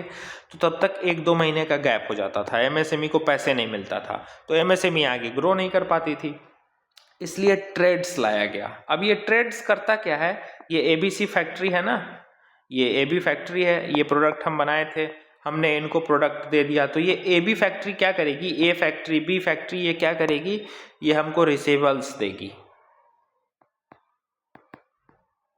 रिसीवेबल्स देगी। बताते हैं, देखो ये एमएसएमई थी, इसने एक प्रोडक्ट बेची थी, प्रोडक्ट का पैसा इसको बाद में मिलने वाला था, जब वो रिटेलर खरीदता है 1-2 महीने का समय लग जाता। बिजनेसमैन तो क्रेडिट पे चलाते हैं धंधा कि मेरा बिकेगा सामान तब तुम्हारा पेमेंट करेंगे। तो एमएसएमई को डिटेल लेट में पैसा मिलता ना, तो इसने जो प्रोडक्ट उन फैक्ट्रीज को दिया, ये फैक्ट्री उनको एक रिसीवेबल्स दे देगी कि हाँ हमको तुम्हारा दिया हुआ प्रोडक्ट मिल गया। अब ये रिसीवेबल्स कुछ नहीं, एक कागज़ का टुकड़ा है जिसको हम ट्रेड्स कहते हैं, trade receivables electronic discounting system. अब ये रिसीवेबल्स हमको मिल गया कि हाँ हमने इस ABCD प्रोडक्ट को फैक्ट्री A फैक्ट्री B को दे दिया है, फैक्ट्री A हमको एक रिसीवेबल्स दे दिया। अब ये रिसीवेबल्स लेकर हम बैंक में आएंगे, NBFC में आएंगे, नॉन बैंकिंग फाइनेंशियल इंस्टीट्यूशंस में जाएंगे और ये वो रिसीवेबल्स हमसे ले लेंगे और जितने का ये रिसीवेबल्स होगा उतना पैसा बैंक MSME को दे देगी कि लाओ भैया ये कागज़ का टुकड़ा हमको दे दो, पैसा हमसे ले लो। तो MSME को तुरंत से पैसा मिल गया, बैंक के पास रिसीवेबल्स आ गए और जो कंपनी बोली थी कि 1 महीना बाद पेमेंट करेंगे वो जाएगी बैंक को पेमेंट कर देगी, बैंक उनसे पेमेंट वसूल कर लेगा, MSME को तुरंत पैसा मिल गया। तो ये ट्रेड्स क्या काम करता है, MSME को तुरंत पैसा दिलवा देता है उनके प्रोडक्ट का। ठीक, तो इसी गवर्नमेंट ई मार्केट प्लेस को ट्रेंड्स के साथ लिंक कर दिया गया है ताकि इंफॉर्मेशन शेयरिंग होते रहे और एमएसएमई को कभी क्रेडिट की दिक्कत ना हो। सीधी सी बात, बिजनेस का रूल ये होता है ना कि सामान बिक जाएगा तब तुमको हम पेमेंट करेंगे, ये सामान बिक गया तब तुमको पेमेंट हम करेंगे। लेकिन एमएसएमई में दिक्कत ये होती है, एमएसएमई ने सामान बनाया, अब ये चलो होलसेलर लेकर गया, इसको पेमेंट जल्दी से कर दो ना, तब तक ये आगे सामान बनाएगा, क्योंकि मैन्युफैक्चरिंग के चेन का की यूनिट तो यही है। तो इसका पैसा अगर रोकोगे तो मैन्युफैक्चरिंग रोकेगी। इसलिए सरकार ट्रेड्स लेकर आई कि ठीक है भैया होलसेलर तुम सामान लेके चले जाओ, इनको रिसीवेबल्स, ट्रेड्स सर्टिफिकेट रिसीवेबल्स दे देना, हम बैंक के थ्रू एमएसएमई को पैसा दिलवा देंगे और बैंक को तुम उस रिसीवेबल्स का दाम जाकर तुम बाद में पेमेंट कर देना जब सामान बेच लेना तब। तो एमएसएमई ग्रो कर गई, एमएसएमई को तुरंत पैसा मिल गया, मैन्युफैक्चरिंग कंटिन्यू है, अलग अलग व्यापारी अपना बिजनेस कर रहे हैं। तो ट्रेड्स इमीडिएट पेमेंट सेटलमेंट है एमएसएमई के लिए और कुछ नहीं। साथ हमको हाई स्पीड रेल कॉरिडोर्स भी बनाने हैं। देखो रेल कनेक्टिविटी भी अब हम इनहांस करने की बात कर रहे हैं। तो 7 अलग अलग जो रेल कॉरिडोर्स बनाने हैं वो उसमें है मुंबई पुणे, हैदराबाद बेंगलुरु, चेन्नई बेंगलुरु, दिल्ली वाराणसी, वाराणसी सिलीगुड़ी, ये 7 कॉरिडोर्स हमको बनाने हैं। To be developed between cities as growth connectors. मतलब बजट थोड़ा सा फैसिनेटिंग वर्ड यूज करता है, सीधी सी बात, ट्रांसपोर्ट सेक्टर को अच्छा करना है हमको, रेल की कनेक्टिविटी को इनहेंस करना है, ट्रांसपोर्टेशन को अच्छा करना है, लास्ट माइल लिंक तक को इंश्योर करना है, इसलिए 7 नए रेल कॉरिडोर्स हम खोल रहे हैं, सीधी सी बात। Duty free fish catch by Indian fishing vessels. Indian vessels, Indian ships जो भी हैं वो हाई सी में, हाई सी क्या होता है बताए थे ना, एक्सक्लूसिव इकोनॉमिक जोन के बाहर का एरिया हाई सी होता है। तो इस हाई सी में कोई भी इंडियन फिशरमैन, हाई सी में कोई भी इंडियन फिशरमैन अगर फिशिंग करके वापस इंडिया की कोस्ट लाइन में आएगा तो उसको कोई टैक्स नहीं देना होगा। सरकार ने ड्यूटी फ्री कर दिया है हाई सी में इंडियन फिशिंग वेसल्स के लिए, फिशिंग मतलब इंडियंस के लिए ही बस किया है, ये ध्यान रखना। तो इससे हम प्रमोशन ऑफ फिशरी कर रहे हैं, एग्रीकल्चर के अलाइड एक्टिविटी में फिशरी तुमको कराए हुए हैं, प्रमोशन ऑफ फिशरीज, ये एक पॉइंट बनेगा। फिर से कार्गो क्लियरेंस को हम सीमलेस बनाएंगे, मतलब आराम से आसानी से कार्गो वेसल्स, शिप्स वगैरह जो होते हैं उनको क्लियरेंस मिलता रहे। अब हम कुछ प्रोडक्ट पे से कस्टम ड्यूटी सीधा हटा दिए हैं। कौन कौन से प्रोडक्ट, ध्यान रखना, माइक्रो ओवन पर से हटा दिए हैं, raw material for manufacturing parts of aviation, ये जो एविएशन सेक्टर है ना, इस पे से हम इंपोर्ट ड्यूटी हटा दिए हैं। मतलब एविएशन सेक्टर के मैन्युफैक्चरिंग के लिए कोई रॉ मटेरियल अगर हम इंपोर्ट कर रहे हैं तो उस पर से कस्टम ड्यूटी हटा दिए हैं। फिर से import of goods for nuclear power projects till 2035, ये 35 लिखा है, ये 2 जगह पता नहीं ब्लर क्यों हुआ है, तुमको हम इसका फ्रेश पीडीएफ भेज देंगे। ठीक, तो और किस पे से कस्टम ड्यूटी हटा रहे हैं, तो न्यूक्लियर पावर प्रोजेक्ट्स में जो न्यूक्लियर गुड्स इंपोर्ट होंगे 2035 तक, उस पे भी हम कस्टम ड्यूटी हटा दिए हैं। सोडियम एंटीमोनेट पे भी कस्टम ड्यूटी हटा दिए हैं, जो कि सोलर ग्लास को मैन्युफैक्चरिंग करने में सोडियम एंटीमोनेट हमको हेल्प करता है। और जो बैटरीज बनाने के लिए लिथियम की ज़रूरत पड़ती है, उस पे से भी हम कस्टम ड्यूटी हटा दिए हैं। तो इन कुछ प्रोडक्ट्स पर से कस्टम ड्यूटी हटाए हैं, ये ध्यान रखना। लेदर को प्रमोट करने की हम बात कर रहे हैं, लेदर गुड्स सस्ता होगा, ड्यूटी फ्री इंपोर्ट इसका भी होगा, इसका भी स्पेशलाइज्ड इनपुट्स पे ड्यूटी फ्री हम इंपोर्ट लगाएंगे, मतलब लेदर इंडस्ट्री को भी प्रमोट करना है। सी फूड को प्रमोट करना है तो सी फूड सस्ता करेगी सरकार। एक टैक्स हॉलीडे देगी 2047 तक to any foreign company that provides cloud services by setting up data centres in India. ध्यान से देखना ये क्या है, कोई भी फॉरेन कंपनी है वो इंडिया में आती है सेटअप करने, तो इंडिया में आएगी सेटअप करने, तो इंडिया में इंडिया की सारी डिटेलिंग होगी कि उसकी क्या फैक्ट्री है, क्या काम हो रहा है, इंडिया के लेबर्स काम करेंगे तो उनका डाटा होगा। तो इंडिया का ये कहना है ना कि तुम अगर इंडिया में आए हो, ये पूरा इंडिया का बॉर्डर है, अब इस इंडिया के बॉर्डर में एक फैक्ट्री आया है यहाँ पे सेट होने के लिए, तो ये फैक्ट्री अपना सारा डाटा इंडिया के बॉर्डर के अंदर ही रखे, ये डाटा कोई बाहर ना ले जाए। तो इस बाहर न ले जाने को रोकने के लिए हम ये एक टैक्स हॉलीडे दे रहे हैं। मतलब टैक्स हॉलीडे मतलब ये अट्रैक्टिव वर्ड लिखा है, हॉलीडे मतलब छुट्टी नहीं दे रहे हैं, हम 2047 तक टैक्स में रिलीफ देंगे, सीधी बात, टैक्स बेनिफिट देंगे। किन को देंगे, वैसे फॉरेन कंपनी को देंगे जो इंडिया में आकर सेटअप भी कर रहा है अपना क्लाउड सर्विस को, और इंडिया में ही अपना डाटा सेंटर बना रहा है, मतलब जो अपना डाटा लेकर इंडिया के बॉर्डर के बाहर नहीं जा रहा है। मतलब इससे हम डाटा लोकलाइजेशन को प्रमोट कर रहे हैं। एक टर्म करंट अफेयर में हम कराए होंगे इसी 1-1.5-2 महीना में, कहीं ना कहीं यूज़ किए होंगे, क्योंकि वो मल्टीपल टाइम यूज़ होते रहता है, डाटा लोकलाइजेशन। खास करके जब हम एआई टेक्नोलॉजी ये सब पढ़ते हैं तो, कि इंडिया का डाटा इंडिया से बाहर ना जाए। सपोज करो फेसबुक मार्क जकरबर्ग की है, अरे ठीक है वो किसी की है, लेकिन इंडिया में जितने यूज़र हैं वो तो इंडिया का डाटा है ना, फेसबुक पे जो भी है। तो गवर्नमेंट का ये कहना होता है कि मार्क जकरबर्ग ठीक है तुम्हारी ही फेसबुक कंपनी है, लेकिन मेरे इंडियन यूज़र जितने तुम्हारे फेसबुक पे है ना, उसका डाटा का जो तुम्हारा सेंटर हो वो इंडिया में ही लोकेटेड हो। इंडिया से बाहर तुम हमारे यूज़र का डाटा मत लेकर जाओ, इंडिया में ही अपना एक फेसबुक का ब्रांच बनाओ जिसमें सारे इंडिया के यूज़र का डाटा रहेगा। मतलब इंडिया की फेसबुक गवर्नेंस तुम इंडिया के बॉर्डर में रहकर करो, इसी को हम डाटा लोकलाइजेशन बोलते हैं। तो वैसी कंपनी जो अपना अपना क्लाउड स्टोरेज सर्विसेज प्रोवाइड करेगी इंडिया में, और वो इंडिया में अपना डाटा सेंटर सेटअप करेगी, इंडिया से बाहर इंडिया का डाटा नहीं लेकर जाएगी, उनको हम टैक्स बेनिफिट देंगे 2047 तक। तो ये सीधा सरकार का एक मोटिव है कि हम डाटा लोकलाइजेशन को भी प्रमोट करें, डाटा हमारा लोकलाइज्ड रहे, बाहर कहीं ना जाए। ठीक, फिर से दिव्यांगन आर्टिफिशियल लिम्स प्रोडक्शन पे भी सेंटर का फोकस है। वो जो हमारे हैंडीकैप्ड बच्चे होते हैं ना, जिनके हाथ नहीं है, लिम्स नहीं है, पाँव नहीं है, तो उनके लिए आर्टिफिशियल लिम्स बनाने की भी बात की है सेंटर ने, जिसमें हम 2 दिव्यांगजन कौशल विकास योजना और दिव्यांग सहारा योजना लेकर आए हैं। ठीक, दिव्यांग सहारा योजना लेकर आए हैं, जिसमें हम आर्टिफिशियल इंटेलिजेंस का यूज़ करते हुए उनके लिए आर्टिफिशियल लिम्स, मतलब उनके लिए आर्टिफिशियल हैंड वगैरह का क्रिएशन करेंगे। तो ये पीडब्ल्यूडी वाले को, पर्सन विथ डिसेबिलिटीज़ वाले को भी बजट हमारा सपोर्ट कर रहा है। 5 यूनिवर्सिटी टाउनशिप बनाएंगे जहाँ पे अलग अलग इंडस्ट्रियल और लॉजिस्टिक कॉरिडोर्स होंगे।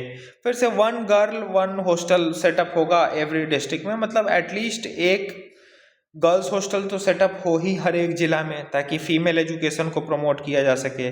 500 वाटर बॉडीज़ हम बनाएंगे ताकि फिशरीज़ को प्रमोट कर सके, अमृत सरोवर जिसको हम कहते हैं। तो 500 पॉन्ड्स हमको डेवलप करना है जिसमें फिशरीज़ का प्रमोशन हो। तो फिशिकल्चर, फिशरीज़ कराए हुए हैं ना एग्रीकल्चर में, तो उसको प्रमोट करना है। 20,000 वेटनरी डॉक्टर्स को हम ट्रेनिंग देंगे। वेट मतलब ये वेटनरी डॉक्टर्स लिखा है, ठीक, कंफ्यूज मत होना। तो ये जो वेट्स लिखा है ना, ये वेटनरी डॉक्टर्स हैं। तो 20,000 वेटनरी डॉक्टर्स को हमको ट्रेनिंग देना है, ताकि हमारा overall agriculture, live stock, horticulture ये सब अच्छा रहे। हम पढ़े थे ना एग्रीकल्चर में कि हमारे पास एनिमल और हेल्थ प्रोफेशनल्स की, वेटनरी डॉक्टर्स की कमी है, तो इनको प्रमोट करेंगे। तो ये सब गवर्नमेंट ने बोला है बजट में कि 500 पॉन्ड्स हमको डेवलप करने हैं, जिससे कि हम फिशरीज को प्रमोट करेंगे।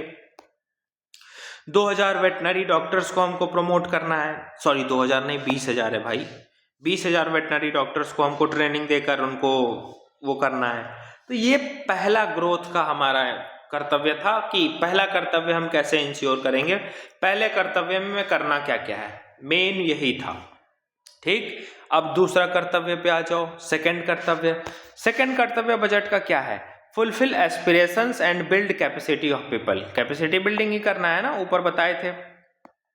इसमें देखो, इसमें सरकार क्या करेगी, एक high powered education committee setup करेगी, ताकि एम्प्लॉयमेंट और एंटरप्राइजेस जनरेशन हो सके। तो गवर्नमेंट एक काम कर रही है, क्या काम कर रही है, एक एजुकेशन एम्प्लॉयमेंट एंटरप्राइजेस कमेटी बना रही है, जो ओवरऑल एजुकेशन, एंटरप्राइजेस और एम्प्लॉयमेंट को प्रमोट करेगी। आने वाले साल में एक कमेटी बनाएगी। फिलहाल तो अभी कमेटी बनेगी जो रिसर्च वगैरह करेगी एजुकेशन में, एम्प्लॉयमेंट में, अलग अलग एंटरप्राइजेस में, और फिर आगे इनको कैसे डेवलप करना है एजुकेशन, एम्प्लॉयमेंट और एंटरप्राइजेस को, सरकार इस पे काम करेगी। फिलहाल एक कमेटी बनाने की बात की है। और ये कमेटी क्यों बनाएगी, ताकि प्रोफेशनल्स क्रिएट हो, क्रिएशन ऑफ प्रोफेशनल्स, जो तुमको हम पहले भी बताया कि मेकिंग इंडियाज डेमोग्राफिक डिविडेंड आत्मनिर्भर विल अल्टीमेटली मेक इंडियाज आत्मनिर्भर। हमारा जो डेमोग्राफिक डिविडेंड है, वर्किंग प्रोफेशन है, वर्किंग प्रोफेशनल्स हैं, हमको उनको ट्रेनिंग देनी होगी, उनको हमको डेवलप करना होगा, उनके स्किल को डेवलप करना होगा, तभी विकसित भारत का गोल अचीव होगा। फिर से हमको एलाइड हेल्थ प्रोफेशनल्स की भी ट्रेनिंग करानी है। एलाइड हेल्थ प्रोफेशनल्स मतलब डॉक्टर्स तो एक हो गए, डॉक्टर्स तो सीधा हेल्थ प्रोफेशनल्स हो गए, लेकिन इनके साथ नर्सेस जुड़ी होती हैं, केयर गिवर होती हैं, तो उनको भी हमको प्रमोट करना है।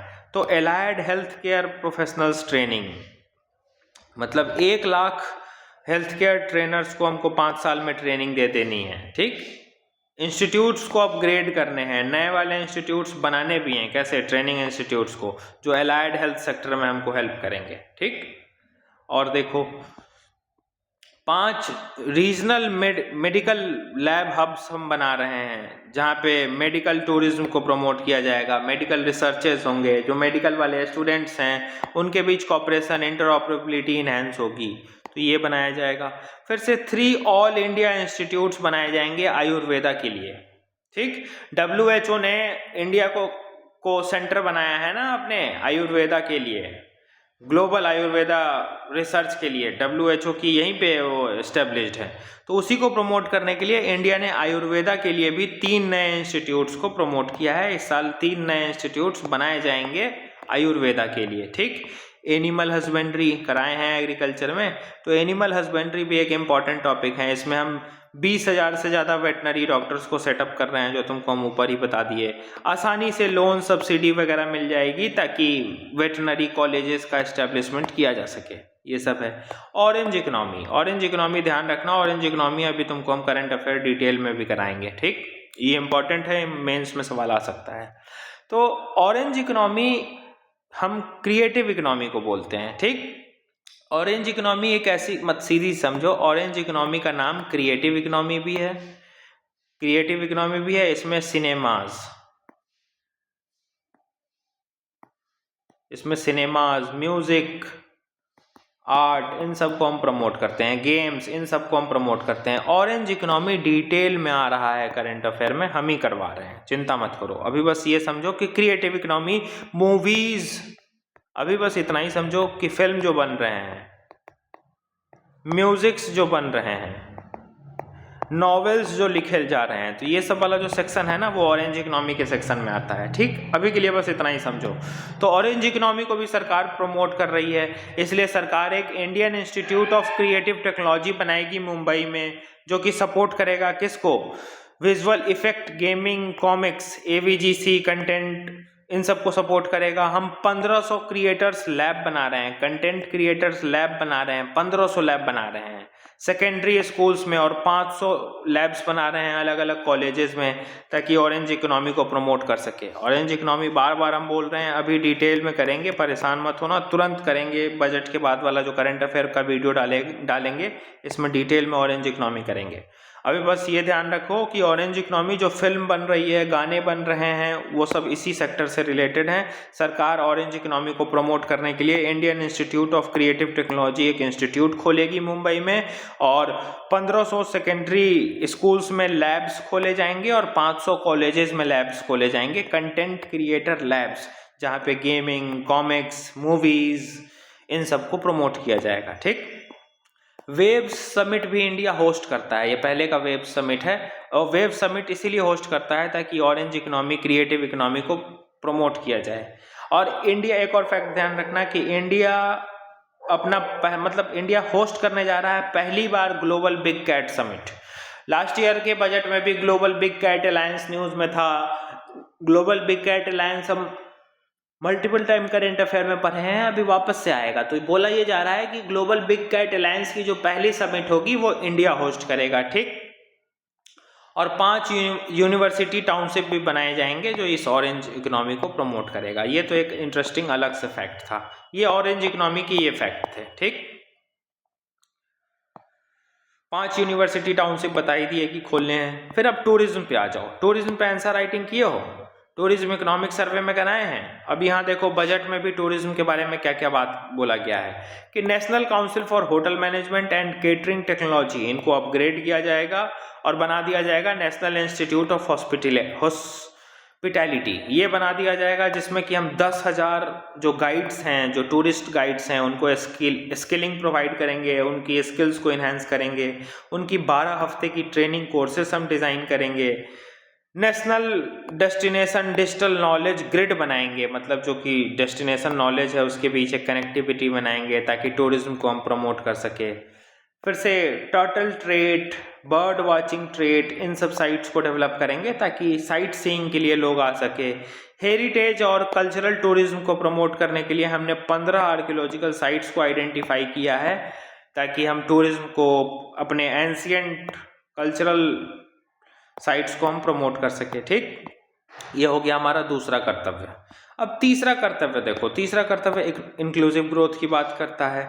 इंक्लूसिव ग्रोथ में 4 एरिया रखे गए हैं कि हमको फार्म इनकम बढ़ाना है, हाई वैल्यू एग्रीकल्चर करनी है, मतलब जो एग्रीकल्चर कर रहे हैं उसमें थोड़ी सी एग्रीकल्चर की वैल्यू बढ़ानी है, मतलब जो वैल्यूएबल एग्रीकल्चर प्रोडक्ट्स है ना, उनका हमको प्रोडक्शन बढ़ाना है। जैसे कि कोकोनट प्रमोशन स्कीम लॉन्च किया गया है बजट में, भारत विस्तार लॉन्च किया है। ये वर्चुअली इंटीग्रेटेड सिस्टम है जो कि एग्रीकल्चर रिसोर्सेज का एक्सेस दिलाएगा।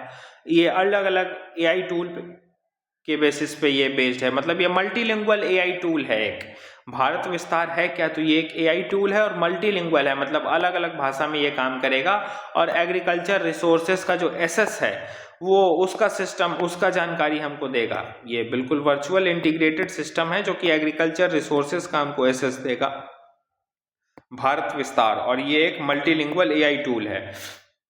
ठीक, अब ये अलग पॉइंट है। साथ ही साथ इंडिया ने ये भी बोला है कि हम 1.5 लाख स्किल्ड केयर गिवर्स को ट्रेनिंग देंगे। पहले भी ये पॉइंट लिखे हैं। केयर गिवर मतलब जो नर्सेस हैं, जो वार्ड बॉयज हैं, जो बेबी सिटिंग बाहर के देशों में तो बेबी सिटिंग का कॉन्सेप्ट बहुत चलता है ना, कि मेल फीमेल दोनों कमा रहे हैं और एक बेबी सिटर है जो उनके बच्चे को संभाल रहे हैं, तो वो सब केयर इकोनॉमी के पार्ट हैं। केयर इकोनॉमी हम डिटेल में आंसर राइटिंग किए हुए हैं, ये फिर अभी न्यूज़ में आएगा। हम बोल रहे हैं ना, बजट का एक एक लिखा वर्ड अभी से करंट अफेयर में लगातार न्यूज़ में बना रहेगा, देखते जाना तुम। अभी ऑरेंज इकोनॉमी आ चुका है, अभी कराएंगे करंट अफेयर में, तो ये करना है। इंक्लूसिव ग्रोथ में देखो ना, इंक्लूसिव ग्रोथ में सबको साथ लेके चलना है। किसान को ले लिए साथ, ये किसान को साथ ले लिए ना, हेल्थ सेक्टर को साथ ले लिए, केयर गिवर नर्सेस वगैरह को साथ ले लिए, और देखो फिर से जो पर्सन विद ये डिसेबिलिटी हैं, दिव्यांगजन्स हैं, उनको एम्पावर कर रहे हैं, आर्टिफिशियल लिम्स उनके लिए बना रहे हैं, इनको भी साथ ले लिए। फिर से मेंटल हेल्थ ट्रॉमा केयर हमको डेवलप करना है, तो जो हॉस्पिटल वाला सेक्शन है उसको भी प्रमोट कर रहे हैं, जो मेंटल पेशेंट्स हैं उनको भी हम साथ लेकर चल रहे हैं।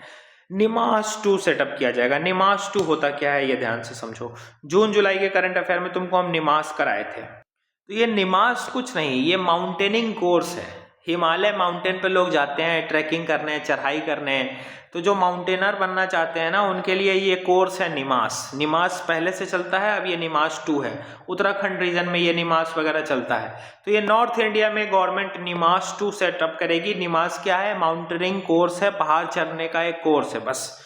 फिर सरकार पूर्वोदय स्टेट्स पे भी फोकस करेगी, नॉर्थ ईस्ट रीजन पे भी फोकस करेगी।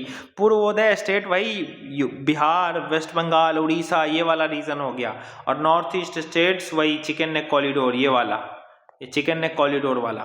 तो सबका साथ सबका विकास लेके चल रहे हैं हम, सबको इंक्लूसिव ग्रोथ प्रमोट कर रहे हैं, तो इन दोनों को पे सरकार का फोकस है। सरकार का कहना है कि integrated east coast industrial corridors बनाएंगे जो कि दुर्गापुर से कनेक्टेड होगा ताकि नॉर्थ ईस्ट का डेवलपमेंट हो सके। 5 टूरिज्म डेस्टिनेशन बनाएंगे 5 पूर्वोदय स्टेट में, वही बिहार, आंध्र प्रदेश, उड़ीसा, मतलब जो नॉर्दर्न इंडिया वाले पूर्वोदय स्टेट्स है ना, वेस्ट बंगाल, इन सब रीजन में। ठीक, 4000 ई बसेस सरकार चलाएगी ताकि रिन्यूएबल एनर्जी को प्रमोट किया जा सके, टूरिज्म को प्रमोट किया जा सके। बुद्धिस्ट सर्किट्स चलाएगी सरकार स्कीम लॉन्च करेगी ताकि बुद्धिस्ट सर्किट्स का डेवलपमेंट हो। बुद्धिस्ट सर्किट मतलब बुद्धिस्ट के जो साइट्स हैं ना उनके बीच एक सर्किट बना रहे, उनके बीच स्टेट्स का एक सर्किट बना रहे। जैसे अभी राम दर्शन, राम सीता का जहाँ इंपॉर्टेंट मंदिर है उसका दर्शन कराने के लिए सर्किट बनाया गया है ना, ट्रेन वगैरह चलते हैं ना, रामायण एक्सप्रेस ऐसे करके, उसी तरीके से बुद्धिस्ट के लिए भी सर्किट बनाया जाएगा। कहाँ कहाँ पे? अरुणाचल प्रदेश, सिक्किम, आसाम, मणिपुर, मिजोरम, त्रिपुरा, यहाँ पे बनाया जाएगा। 16th फाइनेंस कमीशन ने रिकमेंड किया था कि स्टेट्स को 1.4 लाख करोड़ मिलना चाहिए grants as a finance commission grant, ऐसा 16th फाइनेंस कमीशन ने बोला था। तो सरकार ये कह रही है कि 16th फाइनेंस कमीशन जो बोला था कि स्टेट को 1.4 लाख करोड़ का ग्रांट मिलना चाहिए, वो अब हम दे रहे हैं, मतलब सेंट्रल गवर्नमेंट दे रही है राज्य सरकार को। और साथ में टेलीस्कोप इंफ्रास्ट्रक्चर फैसिलिटी भी हम डेवलप कर रहे हैं, 4 टेलीस्कोप इंफ्रास्ट्रक्चर फैसिलिटी डेवलप कर रहे हैं ताकि एस्ट्रोनॉमी को हम प्रमोट कर सके। ठीक, हाई लेवल कमेटी हम बनाएंगे बैंकिंग के लिए, जो कि बिल्कुल इंडिया के ग्रोथ फेज के साथ अलाइंड रहेगा, विकसित भारत का जो गोल है उससे अलाइंड रहेगा, ताकि बैंकिंग सेक्टर हमारा अच्छे से काम करते रहे। 100 करोड़ रुपए का इंसेंटिव दे रहे हैं। वैसे सिंगल इशुएंस ऑफ ये इसको ध्यान से समझो। देखो अलग अलग कोई बॉन्ड्स जारी होते हैं, बॉन्ड्स कुछ नहीं कागज, बॉन्ड्स पहले समझो है क्या, ये 100 रुपए कागज का टुकड़ा है एक, कुछ नहीं ये पेपर है। ठीक, इस पेपर पे बैकिंग है मेरी, मैंने इस पेपर की जिम्मेदारी ली है कि ये पेपर तुम लेकर जाओ, ये पेपर जब मुझे 2 महीने बाद रिटर्न करोगे तो तुमको हम 100 रुपए देंगे। तो कुछ नहीं, एक कागज का टुकड़ा जिसकी कुछ मॉनेटरी वैल्यू हो, और वो मॉनेटरी वैल्यू एक डेजिग्नेटेड ऑर्गेनाइजेशन, भारत सरकार, RBI जैसा ऑर्गेनाइजेशन उसकी जिम्मेदारी ले कि हाँ इस कागज की इतनी वैल्यू तुमको हम देंगे, उसको बॉन्ड कहते हैं। अभी फिनेंशियल मार्केट में तुमको कराएंगे डिटेल में, बस वही एक चैप्टर बचा हुआ है। तो म्युनिसिपल बॉन्ड्स मतलब जो म्युनिसिपल कॉर्पोरेशंस, अलग अलग हमारे म्युनिसिपैलिटीज़ के डेवलपमेंट के लिए म्युनिसिपल बॉन्ड्स आते हैं ना, तो म्युनिसिपैलिटीज़ के डेवलपमेंट के लिए अगर कोई इंसान 1000 करोड़ से ज़्यादा का बॉन्ड इशू किया है, एक बार में इन्वेस्टमेंट कर रहा है, तो उसको सरकार 100 करोड़ का इंसेंटिव देगी, मतलब 100 करोड़ छूट दे देगी, डिस्काउंट दे देगी। ठीक, तो ध्यान रखना 1000 करोड़ के म्युनिसिपल बॉन्ड पे या 1000 से ज्यादा के म्युनिसिपल बॉन्ड पे सरकार 100 करोड़ का इंसेंटिव दे रही है, ये ध्यान रखना। फिर से हमको रूरल इलेक्ट्रिफिकेशन कॉर्पोरेशन को प्रमोट करना है। याद करो यार, बजट से ठीक 2 दिन पहले इलेक्ट्रिफिकेशन इन इंडिया तुमको कराए हैं, और देखो बजट कह रहा है कि रूरल इलेक्ट्रिफिकेशन कॉर्पोरेशन को हमको प्रमोट करना है। Indian cashew and cocoa programme launch करना है, मतलब काजू और कोका के लिए प्रोग्राम सब सरकार ने लॉन्च किया है। हाई वैल्यू एग्रीकल्चर को सरकार प्रमोट कर रही है। फिर से जो पुराने कम ईल्ड देने वाले ऑर्चर्ड्स थे, किसके, वॉलनट्स के, आलमंड्स के, पाइन नट्स के, हमको इसको एक्सपैंड करना है और रिजुविनेट करना है। मतलब वैसे बगीचे, ध्यान से देखना इस पॉइंट को ध्यान से देखना, वैसा बगीचा जो पुराना हो गया है, कम प्रोडक्टिविटी दे रहा है, किसका, वॉलनट्स का, आलमंड्स का, पाइन नट्स का। इन वॉलनट्स को, आलमंड्स को और पाइन नट्स के बगीचे को हमको रिजुविनेट करना है, एक्सपैंड करना है, ताकि हॉर्टिकल्चर प्रमोट हो सके। हॉर्टिकल्चर पे आंसर राइटिंग किए हो, गुड। सैंडलवुड बहुत महंगी बिकती है ना, चंदन की लकड़ी, तो हमको उसको प्रमोट करना है, इसका फोकस्ड कल्टीवेशन करना है, इसकी हार्वेस्टिंग अच्छे से करनी है। फिर से और देखो, सेल्फ हेल्प एंटरप्रेन्योर्स को हमको सी मार्ट बनाना है, CSHE, सी का full form self help entrepreneurs. Self help groups governance में कराए हैं ना, तो हमको सेल्फ हेल्प एंटरप्रेन्योर्स मार्ट बनाना है, मेनली ये फीमेल एम्पावरमेंट को प्रमोट करेगा। Emergency and trauma care centre बनाना है डिस्ट्रिक्ट हॉस्पिटल में, जितने भी सरकारी डिस्ट्रिक्ट हॉस्पिटल है वहाँ पे। ठीक, अब पार्ट बी देख लो, तुमको हम अलग अलग direct taxes, indirect taxes economics में करा चुके हैं।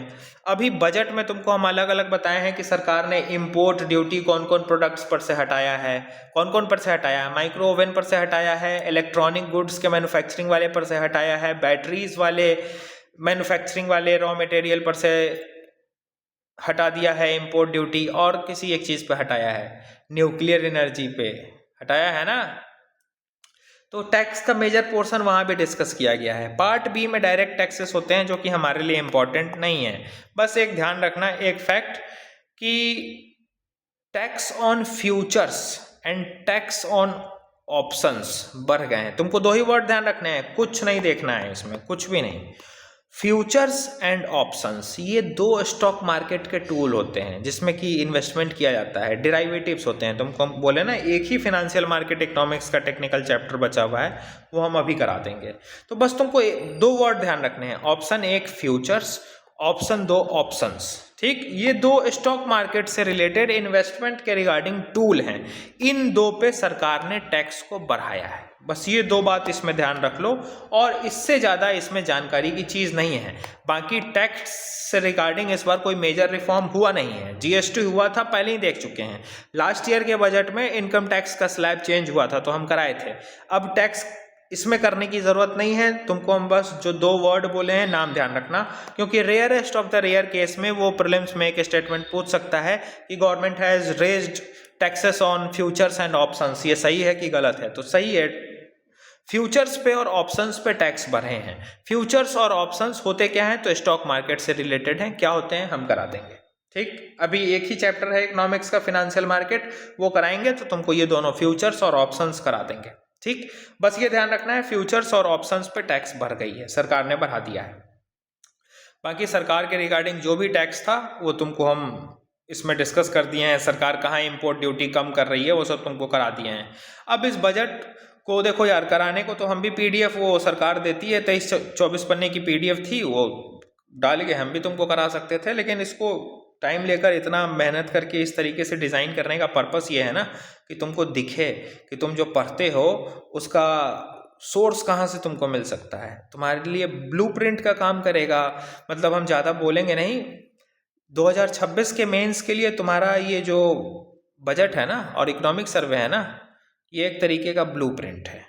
और जो 2027 का अटेम्प्ट देना चाहते हैं, पूरा 2026 की प्रिपरेशन करना चाहते हैं, उनके लिए बजट और इकोनॉमिक सर्वे सिलेबस है, ठीक। तो सिलेबस के कीवर्ड्स ये सब जो हमको याद करने होते हैं ना, बजट एक मेजर हमारा सिलेबस है, 60-70% चीज़ों को कवर करता है। इसीलिए तुमको हम ऊपर दिखाए हैं कि सरकार पैसा खर्च कहाँ कर रही है। क्या ट्रांसपोर्ट सेक्टर पे हमने तुमसे आंसर राइटिंग कराया है?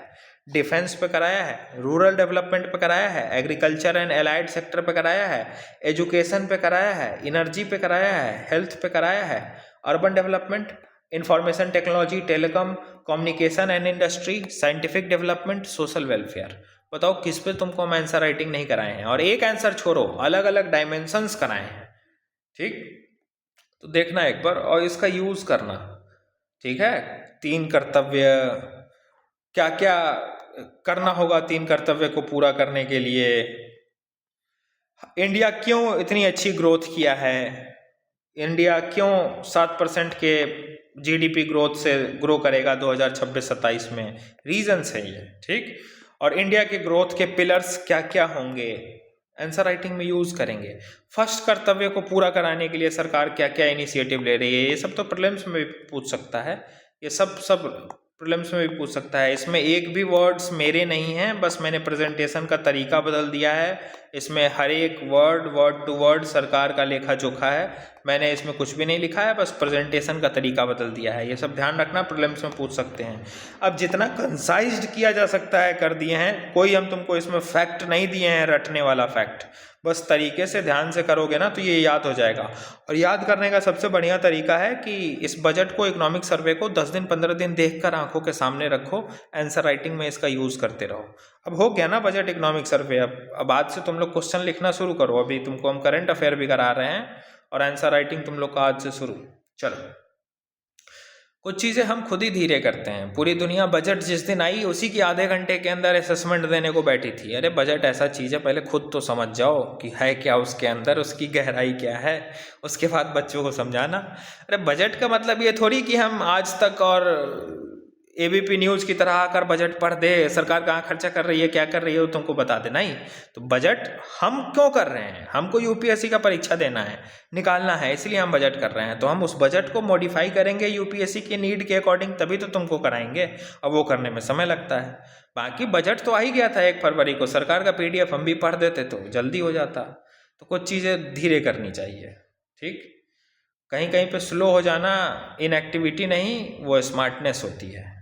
चलो, टेक केयर। ये 1 सवा घंटे का तुमको इकोनॉमिक सर्वे दिए थे, सवा घंटे का ये बजट दिए हैं, कहानी खत्म।